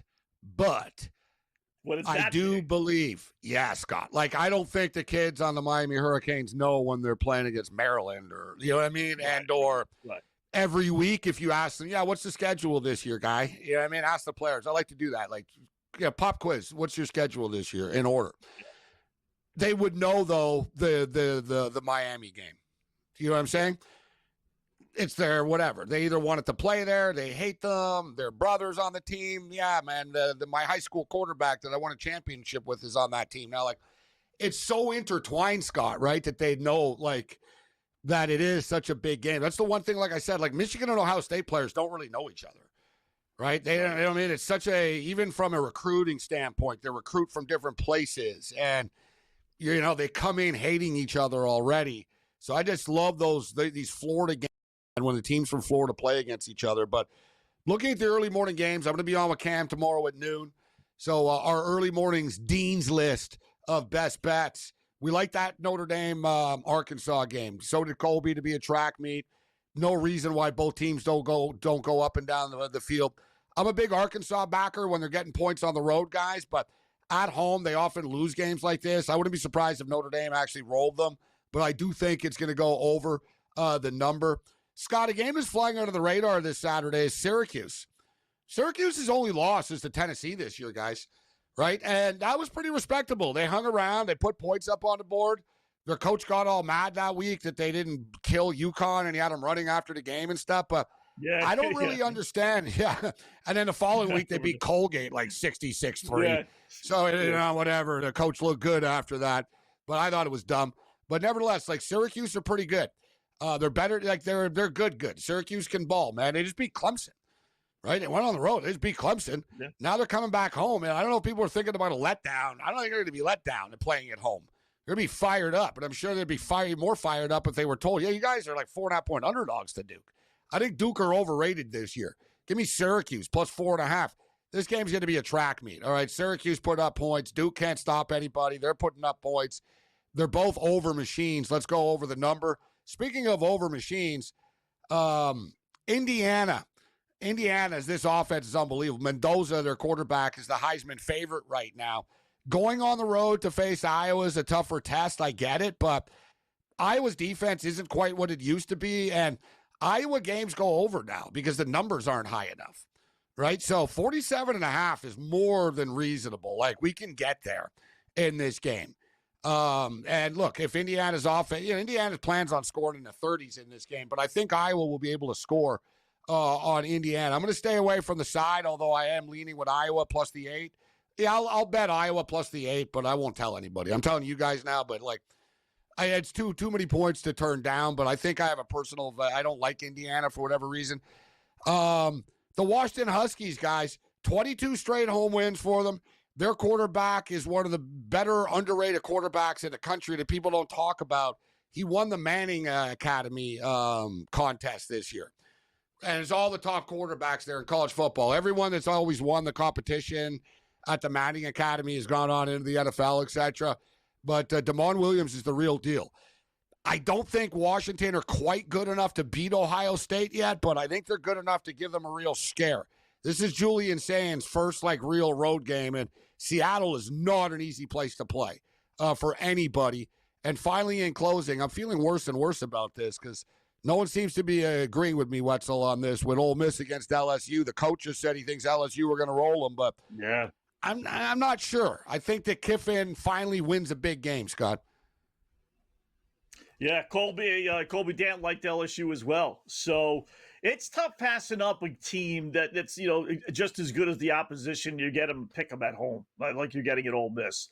The quarterback situation is in flux. Is the starter going to really be there? The backup has been great, but this is a but major Nussmeier hasn't been great either this year for LSU. No, that offense really, I'm not a big. I never was. I kind of remember him from like 2 years ago when he was awful. It just everyone's kind of anointed him like the next Joey Burrow. I don't think he's great. Let's put it that way. So, and I think that's going to be a little bit lower scoring the game than what most people think. He's got a history going over. It does, but I don't know if it's going to be a track meet. It might. No, it might.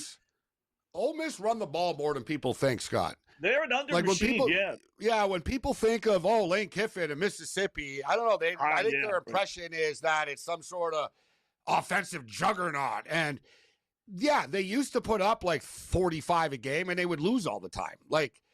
It wasn't winning football. They run the ball like they're more controlled than people think they are. Like you said, they go under more than they go over. Ole Miss. Yeah. Even LSU's 10-4 under. Believe it or not, last 14 games. I tell you what, I do like, not that I don't like the other ones, but I like that over 47 Indiana, Iowa too. Listen, Iowa's played 4 games, 3 cupcakes. So you throw those, although Iowa State was 16-13, but those games are always low scoring. So I'm not even going to count that one. That's a state rivalry. That's different. Yeah, they're always 16-13s. The one game they really faced was Rutgers, and we saw Rutgers throw the ball all over the place against them. So Indiana, can throw with Mendoza. The coach is not afraid to run up the score. He's trying to make a statement every time out. This is not the Iowa team, and even Iowa could throw the ball a little bit. We saw that last week. Their quarterback's good. I don't know how that doesn't get to 48 points. I like that one a lot. There's another total, too. It's not on the board here, but Rutgers are 4-0 to the over on the season. And quite comfortably to the over on the season. Their games have sailed over the number, or Rutgers have scored the over on their own. I'm not in love with betting at over 51.5 in a Minnesota Golden Gopher game, but Rutgers' defense isn't that good, and Rutgers' offense is good. There's going to be points. I think it'll be a close football game, and 30-27 type of game. The total's only 51.5, so it's not a crazy high number, but I like that one to go over. Rutgers is 4-0 to the over. I'm riding the wave. There you go. College football opposite picks coming up next.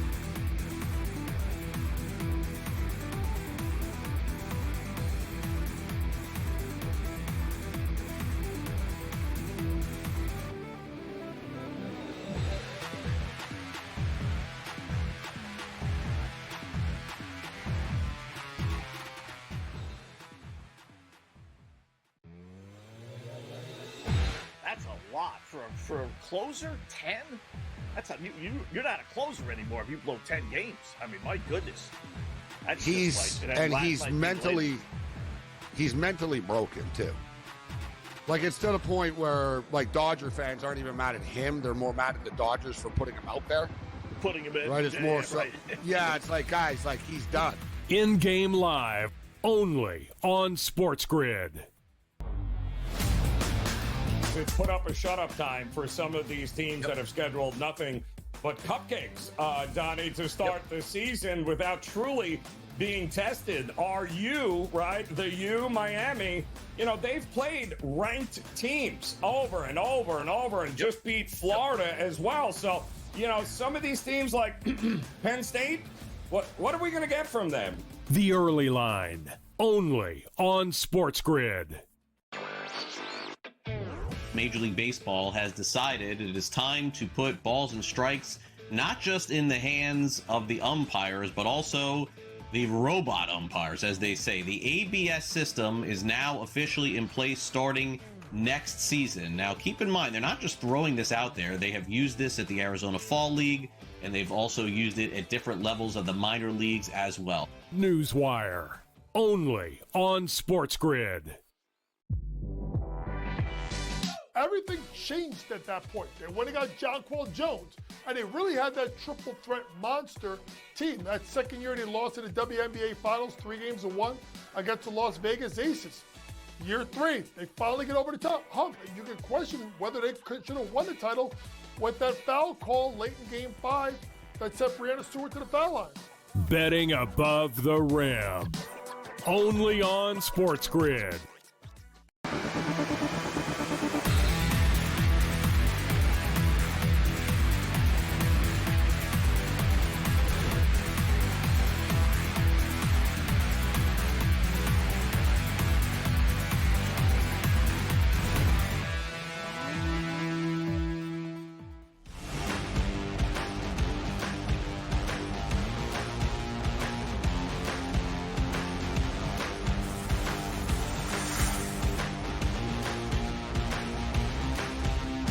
Oh, yeah, you know what time it is. Time to get ready for the fastest and, more importantly, most profitable 5 minutes in television, Opposite Picks. What are Opposite Picks, you newbies ask? Well, we give you 7 games, 7,000 reasons why we like one team, and then we go opposite. Why? Because despite all the stats, trends, hunches, injury reports, weather reports, systems, and everything else, nobody beats the boys in Vegas. All right, here we go. Week number 5. We're going to start with Illinois getting 6.5 at home against USC. How could you bet on a team, Scott, that lost by 50 points plus last week? Because it's the perfect bounce back spot. They were embarrassed losing on national TV, no less, to Indiana last Saturday. No way they don't respond at home this week. Illini 7-1 against the spread last 8 games. USC 2-8 against the spread their last 10 road conference games. Love Illinois to win outright. Give me a USC minus the 6.5. Picks number 2 and 3. UCLA plus 6.5 against Northwestern, and Oklahoma State plus 20.5 against Baylor. 2 for the price of 1. One of the best college football betting systems in play, the Coaches Fired system. This is UCLA and Okie State's first game since firing their head coaches. They always respond. Why? Because the players hate the head coaches and they're glad he's gone. Or 2, they love the head coach and they play inspired football. Either way, you can't lose. Love Oklahoma State and the UCLA.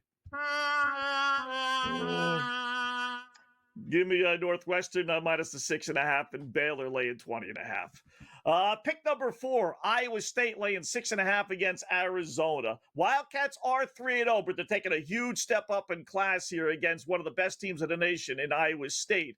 Cyclones have wins, meanwhile, over Iowa and Kansas State. Plus, they start a 2-game road trip next week. Last chance to put on a good show for the home fans. Arizona, a money-burning bookie calling you 5-10 against the spread their last 15 games. Iowa State 8-1 their last 9 at home. No way they don't win and cover this game. Give me Arizona plus the 6.5. Pick number 5, Cal getting 6.5 at Boston College. The boys in Vegas' dyslexia is kicking in again. They got it backwards. The wrong team is favored. It's Cal that's 3-1. BC only 1-2. It's Cal that's got an extra chip on its shoulder after getting smashed 34-0 last week. And it's Cal that has good wins over Oregon State and Minnesota. Boston College's only win came against Fordham. And then somehow or another, they lost to the biggest waste of human flesh in football uniforms west of the Mississippi, Stanford. And now they're laying 6.5. Love Cal here. Give me Boston College minus the 6.5. Pick number 6, Kansas laying 4.5 against Cincinnati. Jayhawks 3-1, including 24-plus point wins over West Virginia and Fresno State. Cincinnati, meanwhile, lost its only real game after playing a couple of cupcakes. They lost it to Nebraska. KU beat up Cincinnati 49-16 2 years ago. Cincy just 10-19 straight up their last 29 games. 3-18 straight up as an underdog and 2-6 against the spread their last 8 games overall, while Kansas is 7-3 against the spread their last 10 games. Everything points to Kansas here. Give me Cincinnati plus the 4.5. Pick number 7, Penn State laying 3.5 against Oregon.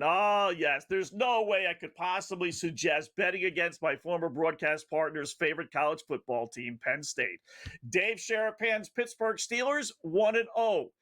His pathetic Pittsburgh Pirates actually a winning record since his sad passing last Saturday. So clearly, he is looking down upon us. There's no way his beloved Nittany Lions lose. He's orchestrating all this. I mean, you got to win one for the Gipper here, fellas. You got Dave's blessing on this. Whiteout game as well. Lions have won 6 straight whiteout games, going 5-1 against the spread in those games.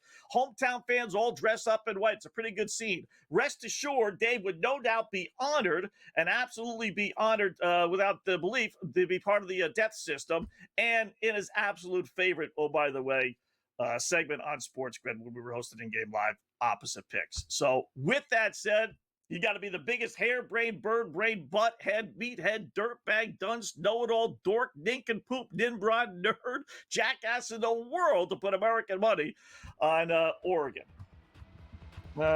Sorry, Dave. Give me Oregon, plus the 3.5. Opposite Picks, week number 5.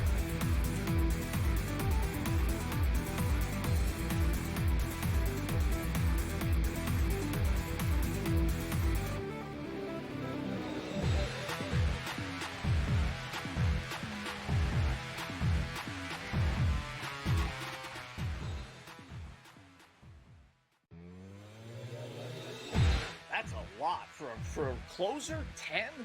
That's you're not a closer anymore if you blow 10 games. I mean, my goodness. That's he's mentally broken too. Like, it's to the point where, like, Dodger fans aren't even mad at him; they're more mad at the Dodgers for putting him out there. Putting him in, right? It's more so. Right. Yeah, it's like, guys, like, he's done.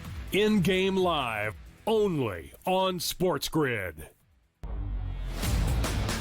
It's put up or shut up time for some of these teams that have scheduled nothing but cupcakes, Donnie, to start the season without truly being tested. Are you, right? Miami, they've played ranked teams over and over and over and just beat Florida as well. So, some of these teams like Penn State, what are we going to get from them? The early line, only on SportsGrid. Major League Baseball has decided it is time to put balls and strikes not just in the hands of the umpires, but also the robot umpires, as they say. The ABS system is now officially in place starting next season. Now, keep in mind, they're not just throwing this out there. They have used this at the Arizona Fall League, and they've also used it at different levels of the minor leagues as well. Newswire, only on SportsGrid. Everything changed at that point. They went and got Jonquel Jones, and they really had that triple threat monster team. That second year they lost in the WNBA Finals, 3-1 against the Las Vegas Aces. Year 3, they finally get over the top hump. You can question whether they should have won the title with that foul call late in Game 5 that sent Breanna Stewart to the foul line. Betting above the rim, only on SportsGrid.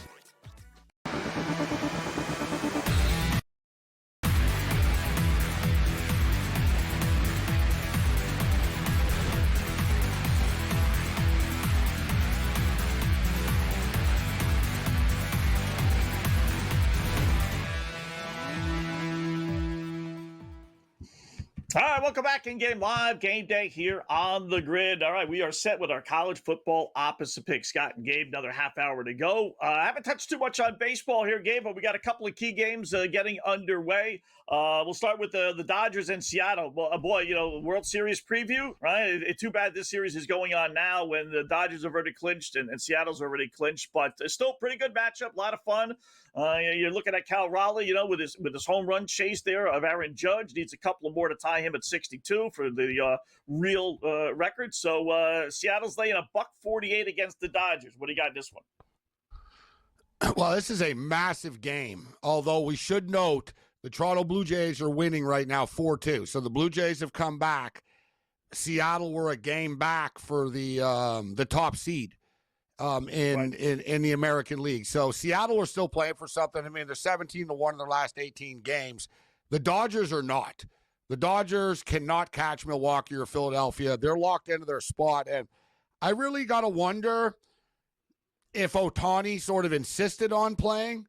Now, he's only batting, right? So he's only DHing.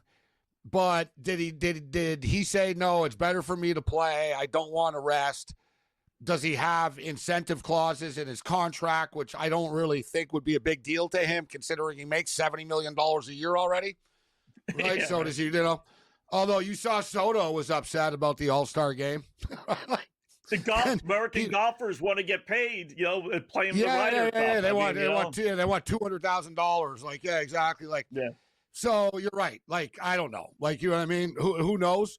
But I find it kind of bizarre that Ohtani's playing tonight. Like, I fully expected the Dodgers to roll out, like, rest everybody that's possible. Their lineup tonight is kind of that way. But Ohtani's batting leadoff. So Ohtani's batting leadoff. Pages center field, Conforto. Teoscar Hernandez is starting. Then you got Kim, Rojas rushing, Kiki Hernandez, and Rortveld. So as you see, like the Dodgers are resting basically everybody. Everybody. I don't know why they're playing Teoscar Hernandez and Ohtani, to be honest with you. I can't figure that part out. Maybe Teoscar has some sort of clause in his contract or something like that he's insistent about. But but you can tell, Scott, the Dodgers don't care about tonight. Sheehan is starting as well, and Sheehan's going to be coming out of the bullpen in the playoffs. So that's why they're starting him tonight, because, give him a little fine tune. And I don't know if you agree with me or not, but I do like Seattle tonight, guys. But I wouldn't mind playing the guys on Sunday. You know what I'm saying? Right. Like, even Ohtani will say, listen, Shohei, we're going to sit you on Friday and Saturday. We're playing on Tuesday. And Mookie and Freeman, you guys will play Sunday. Baseball's not other sports, Scott. Like, hockey players, they like 4 days off. Baseball players aren't used to it. Like, you see it all the time, man. The teams that get to buy in baseball, Scott, are often cold, man, early. They're not used to not playing baseball for 6-7 days. When's the last time they don't do it all year? It's kind of weird. The playoffs, they ask you to do something and you never do. Like, your longest layoff in a regular season, Scott, is 1 day. You never get more than 1 day off. So then you get in the playoffs, and it's like, we're off for 7 days. We got to wait for the next series. It screws teams up, right? So I'm not happy the Dodgers have to play another series, but at the same point in time, I think they'll be pretty hot going into, like, the divisional series if they pull it off. Yeah. But give me the Mariners. Toronto has a 4-2 lead, and they got a 1-game lead over Seattle, and they hold the head-to-head tiebreaker. So really, they have a 2-game lead. So win, lose, or draw, Seattle still mathematically could overtake the 1-game deficit by winning the next 2 and tonight, and then having Toronto lose the next 2. But for all intents and purposes, and it's not like they're playing, I will say this, for the number 2 versus the number 3. It's either 1 or 2. They're both not playing in the first round. So I wonder if Seattle doesn't kind of, pull the strings as well and just say, you know what are we fighting here? So the one that really is the biggie is Houston. They're 17-1. So they're kind of in a spot. Keep it rolling. Yeah, they can't. There's different. Exactly. They're not going to say, well, we're 17-1, so let's take the pedal off the metal now and then turn it on again next week. And looking at their lineup, Scott, it's locked and loaded. Like, it's their lineup. Rezzarena, Raleigh, Rodriguez, Naylor, Suarez, Raleigh, Robles, Crawford, Young, Kirby on the hill. Like, the Mariners are bringing it tonight. Yeah. I could see them maybe and Dodgers as well. Although you just said the Dodgers aren't, but play the regulars tonight, have off Saturday, and then play them on Sunday, and then have your 3 days off. Since they're going to be one of the top 2 seeds in the American League, I could see them doing something like that. You're right. You don't want to lose your batting eye and have like 5 days off. That's it sounds good, but it's not in baseball. So Astros being helped out here a little bit. Red Sox did come back and tie Detroit 3-3 as they played top of the 9th inning. They were down 3-0. But the Astros have a little something on the line. Cleveland is losing. I'm very surprised at that. This Texas team is just playing for nothing. I mean, they're 1-9 their last 10, and they go into Cleveland, which has been absolutely on fire, and they're leading 7-2, top of the 9th inning. Go try and figure out baseball. So that's opening the door a little bit for the Astros. You can figure it out in the sense that someone throws the ball, and whether a team is eliminated from the playoffs or not, the hitter still wants to hit the ball. Yeah. Right? Like, a million times. Like, no baseball team is ever rolling over. Like, even tonight with the Dodgers, The Dodgers have rolled over. The organization clearly does not care if they win this game tonight, right? If they do, by looking at their lineup. But do you think when Kim is batting tonight, he's going to say, well, no one cares, so I'm just going to go for 4 tonight? No, he wants to rack up stats. They're all playing. Baseball is the biggest individualistic sport. That's why, losing teams win at the end, and there's people. I can't. People still think that baseball players will roll over at the end. No teams do. Athletes, a lot of players, guys, don't care about the playoffs. They don't care. It's like a bonus to them. You know what I mean? It's if I'm on a really good team, fine. But the objective is to be in the league, stay in the league, and make money in the league. That's the number one objective of a player. When you're in the union, it isn't guys, make sure you win a championship. It's no, make sure you can make as much money as possible to jack contracts up all the time. Just point blank. And they're all looking at the numbers, Scott. They know. Yeah, think if you're a guy and you've got 26 home runs and man, this guy's got 30 home runs and he's making 30 mil. I just got to get 4 more home runs. I know, man. I was around baseball players. There was one guy, he was a really good player, and he hit 281 all the time, doubles, and he was kind of a team guy, smart guy. One year he hit 24, 25 home runs. And the next year he wasn't as good because all he was trying to do was hit home runs. And I said to him, dude, what's the deal with your swing? I said, you're always just trying to hit home runs now. And he goes, yeah. He goes, I don't like it, but he goes, my agent told me if I hit 30 home runs, I'll make a lot more money. More money. Yeah. Point blank. He goes, I changed my swing because my agent told me to. That's the world we're in, Scott. Yeah, that's sad. It's really pathetic. I do like the Astros tonight. I know they haven't been playing good ball, but they did get that win that last game yesterday against the A's. Maybe that's just kind of perked them back up. Angels are hideous. 2-11 their last 13. They are limping home. They're not good to begin with, but they're certainly limping home. And you can get the Astros knowing that Cleveland's probably going to lose. So, like I said, it opens the door a little bit for them. You get them at minus 140. How many people are going to be at the game? It's in Los Angeles, but it's the Angels. What, you got 15,000 there? Maybe.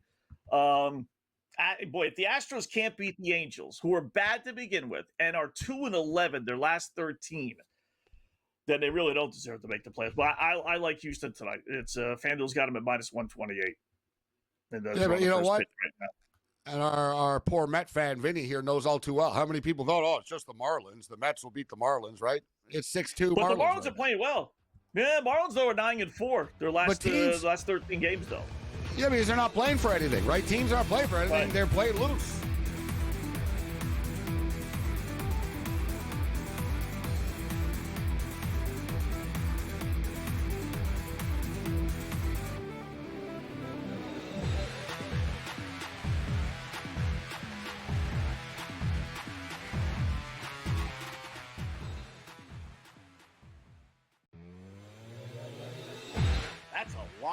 For a closer, 10? You're not a closer anymore if you blow 10 games. I mean, my goodness. He's mentally broken too. It's to the point where Dodger fans aren't even mad at him; they're more mad at the Dodgers for putting him out there. Putting him in, right? It's more so. Right. Yeah, it's guys, he's done. In-game live, only on SportsGrid. It's put up or shut up time for some of these teams that have scheduled nothing but cupcakes, Donnie, to start the season without truly being tested. Are you, right? Miami, they've played ranked teams over and over and over and just beat Florida as well. So, some of these teams like Penn State, what are we going to get from them? The Early Line, only on SportsGrid. Major League Baseball has decided it is time to put balls and strikes not just in the hands of the umpires, but also the robot umpires, as they say. The ABS system is now officially in place starting next season. Now, keep in mind, they're not just throwing this out there. They have used this at the Arizona Fall League, and they've also used it at different levels of the minor leagues as well. Newswire, only on SportsGrid. everything changed at that point. They went and got Jonquel Jones, and they really had that triple threat monster team. That second year they lost in the WNBA Finals, 3-1 against the Las Vegas Aces. Year 3, they finally get over the top hump. And you can question whether they should have won the title with that foul call late in Game 5 that sent Breanna Stewart to the foul line. Betting above the rim. Only on SportsGrid.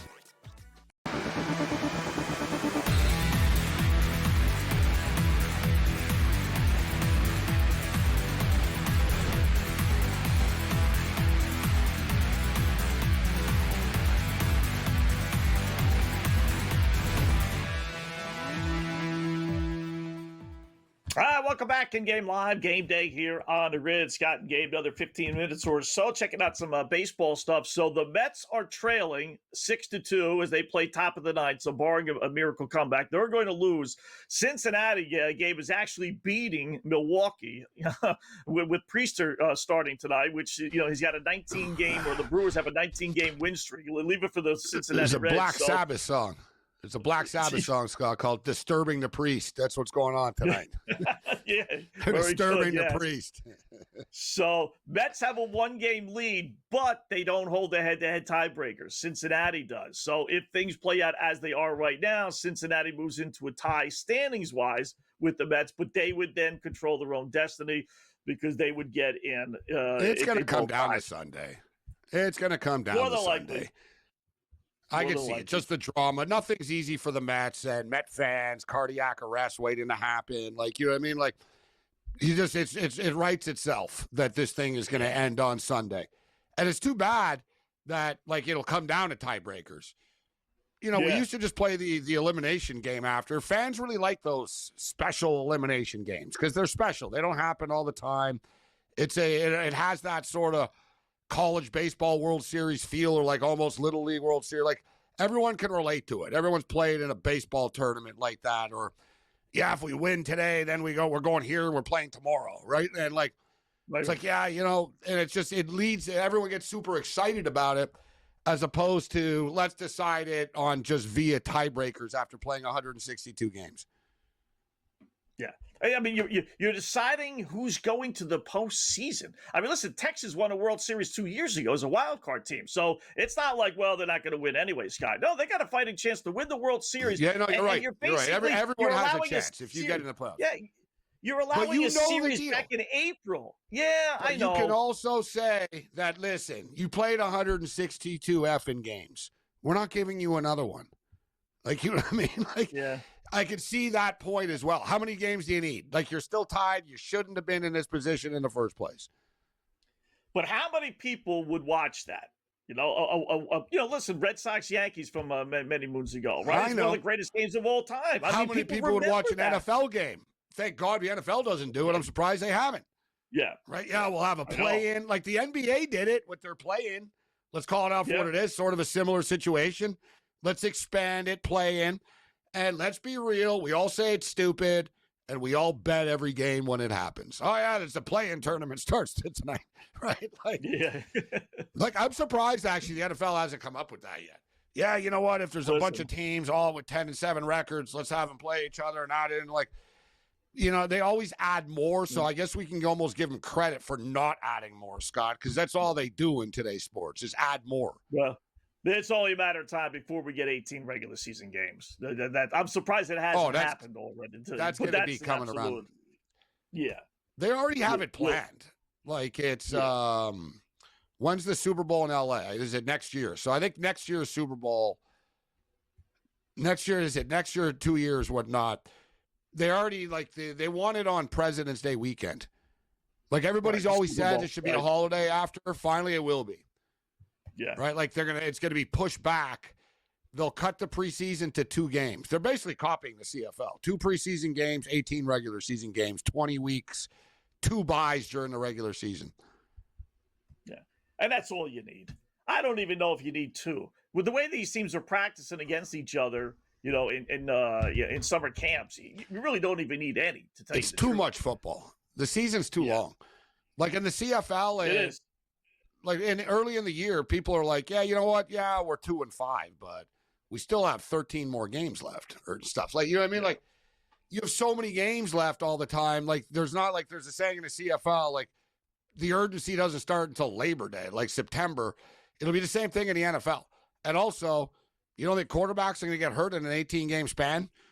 Like, you better have a good backup quarterback, and they'll be, like, the last 4 weeks could be meaningless to teams suddenly, Scott. You know what I'm saying? Let's say the Eagles run away with a division, and, well, they're going to play Jalen Hurts when they already clinched with 4 weeks left after week 14. Like, you know what I mean? The last 2 weeks often in the regular season don't matter already.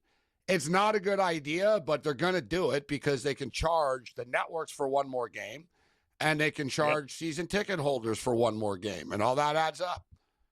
Yeah. Yeah, and they want the month of February. You know, that's the goal. Yeah, exactly. There's they nothing going on. Yeah, and instead of just starting, hey, real easy to do, NFL, just start 2 weeks later, and you can have all February if you want, but don't do that. You know, you can't do that. Let's add, another game or so, which would also incorporate another bye, which means every team gets 2 byes, so you're really extending the regular season 2 It's weeks, like college football. Remember college football, the championship used to be January 1st, right? It was like, all right, the bowl games and then the vote and whatnot. And then it creeped into January 7th, January 9th. Now, Scott, I think it's like January 21st, like 24th. They like college. It's like, well, why don't we kind of stretch this out through January? Why? Yeah, let's make it during the week so too. soon. Yeah, like let's look at baseball. A Monday night, Tuesday night. Yeah. Baseball used to start all the time in April in Cincinnati. Bro, now it starts like March 24th. Look at hockey. Dude, I grew up in Montreal. It was like every year we had like a Stanley Cup parade. It felt like it. I have pictures and books here still, and like they'd be like Guy Lafleur holds up cup at Stanley Cup parade, May 25th. You know what I mean? May 27th. It would be over by the end of May. Now the Stanley, hell, I went to a Stanley Cup game, Scott, a couple of years ago on July the 3rd. It was July the 3rd. Crazy. Like it was too hot. It was too hot to have my jersey on. Like I was carrying the jersey into the arena. I put it on. Like, can I walk back out? It's like hot summer out. It's like, man, this is hockey. Real hockey weather, guys. Real hockey weather. That's why I always said put the hockey in the summer games. Get all the pros to play all the time. People are like, oh, it's not a summer sport. Yeah, it is. The Stanley Cup is played in the summer. Of course it is. It's a summer sport. It's like whenever they have those this date in sports history, right? They'll give a Stanley Cup champ or even an NBA champ. Meanwhile, currently they're in the first round. 30 years ago, they were crowned as champions. Will Chamberlain wins championship May 11th. Yeah. So crazy. All right, final seconds. WNBA Aces are going to beat Indiana 84-73. Final seconds. So I'll update the Minnesota Phoenix and all the other scores. Barely. Yeah, right. Maybe barely.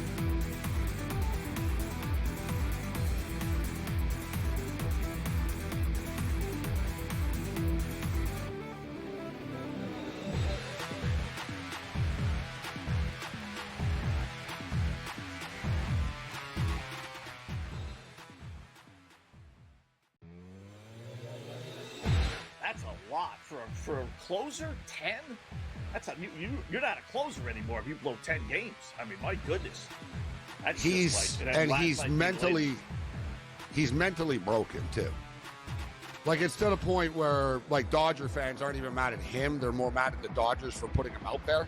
Putting him in, right? It's more so. Right. Yeah, it's like guys, like he's done. In-game live, only on SportsGrid. To put up a shut-up time for some of these teams that have scheduled nothing but cupcakes, Donnie, to start the season without truly being tested. Are you, right, Miami, they've played ranked teams over and over and over and just beat Florida as well. So, some of these teams like Penn State, what are we going to get from them? The Early Line, only on SportsGrid.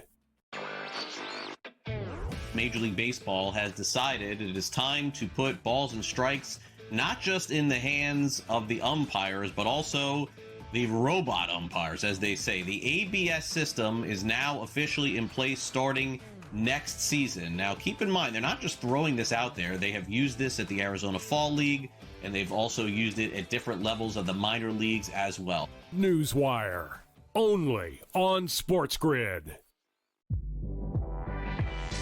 everything changed at that point. They went and got Jonquel Jones, and they really had that triple threat monster team. That second year they lost in the WNBA Finals, 3-1 against the Las Vegas Aces.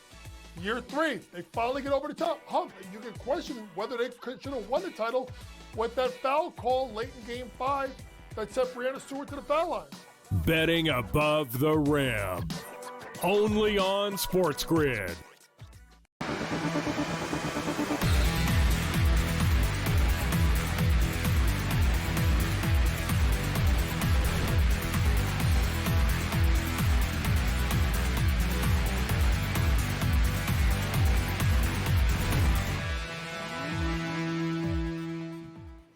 All right, the American League wild card race just got that much crazier. Red Sox rallied from 3-0 down. I think it was through 5 or 6 innings. And they walk it off 4-3 win, bottom of the 9th inning. So they lead the majors in walk-off wins. They actually lead the majors in walk-off losses as well. Kind of goofy with the Red Sox. So they're in. They clinch a wild card spot. Tigers now have 74 losses. Astros playing tonight have 74 losses. And Cleveland, bottom of the 9th inning, they did score a run, but they're still down 7-3. If they lose, they'll have 74 losses. So you got 3 teams for 2 spots, 1 to win the AL Central, and then 1 to get the wild card. It's going to be crazy, you know. If you buy into, I know we say no, but boy, the door is open for the Astros. I mean, if they can't win tonight, knowing that they've been given a gift with the Guardians losing and the Tigers losing, they lose the tiebreakers against those teams. So that they have to not only tie them, they got to pass them. But I do like that minus the 140. That's a small little number. You know, again, if they can't beat the stinking Angels, then they really don't deserve it. So Minnesota's up 4 WNBA first quarter, 20-16, high scoring game so far, relatively speaking. Anyway, they're laying 6.5. Over under there is 162.5. I did like Minnesota laying the 3.5. I don't know if I would lay 6.5 to tell you the truth, but I did think they were going to win. College football, update the scores there. Back and forth they go. Virginia leading now Florida State 35-28, but Florida State has the football, 7.5 minutes left, and they're getting 3.5. I tell you what, they've moved the ball. They've self-destructed. You know, that's the only way they haven't scored because they keep on turning the ball over. It's been a great game. Yeah, back and forth they go. And then TCU 7-0 early on over Arizona State early second quarter game. Yeah, this one does. You know, Arizona State were moving the ball a couple of minutes ago, but they didn't get anything out of it. So this game is playing to the under right now at 7-0, 11-20. We got a CFL game nightcap going off the board here in a couple of minutes in Vancouver with the BC Lions and the Argonauts. It's a critical game for both of them. Both of them are fighting to get into the playoffs. But if you look at this is the BC Lions scores, guys. They won last week 52-23. The week before, they won 38-27. The week before that, they lost 34-33. The week before that, they lost 52-34. The week before that, they won 36-18. The week before that, they won 41-38. They lost 37-33. You notice a pattern, Scott. There's a lot of points. Yeah, there's a lot of points in their games. Like, they've scored 30 or more in literally 7 straight right now, right? But in that run, they're 5-2 only. Yeah, but their defense has gotten a little bit better. And then you look at the Argonauts, guys. The Argonauts had a backup quarterback last week, and they lost 21-19. They had a third-string quarterback, so it doesn't really count here. The week before that, 31-30, 35-33, 52-34, 46-42, 40-31. Like, between the two of them, yeah, like, they're both just, like, offensive juggernauts. And like I said, they played just a month ago on August 23rd, and it was a 52-34 football game. The total it keeps going up, Scott. It was 56, it's up to 57.5 now. But I like the over a lot in this game. If you guys get an option to play both teams to score in the first quarter, I think it'll hit where we played that parlay. It's like minus 115 as well. And there's the team total props, too. Listen, I think BC will win, guys, but I'm not sure they're going to win by 7. So a 7-point teaser, BC to win the game, over 50 points. But if someone said, hey, Morency, what's like one great bet in the CFL tonight? I would say the over in this football game, but I would say the Toronto Argonauts team total is only 23.5 tonight. You just heard me go off the scores that BC give up points. The Argonauts might have 24 points in the first half tonight. So their team total is 23.5 points. It is minus 160, but I love that play. If I had to say one sort of, I don't like the word lock because every lock has a key, but I like that play a lot. Mm-hmm. College football tomorrow. I know you're going to be on from 12 to 3. Then it's me and Ranieri after you guys from 3 to 6. I know we talked about it earlier, but why don't you give me a couple of winners that you like for tomorrow? Early games, Arkansas, Notre Dame over 64 points. Give me Syracuse plus the 4.5 points on their home field against Duke, an early morning game. Duke and Syracuse should be a real track meet. And let's not forget, guys, Rutgers are playing at noon Eastern. They're on the road to Minnesota. Rutgers have played 4 games this year, 4-0 to the over. Minnesota 2-1 to the over. Let's go over 51.5 in that game. Most pressure on any coach tomorrow, any team, got to be Penn State to me, Gabe. You know, James the Franklin. track record of James Franklin, right? Kalen DeBoer and James Franklin. Yeah, DeBoer as well. Exactly. Good job, Gabe, as always. We'll be back tomorrow Thanks, afternoon. Hope you guys are doing it. See you again.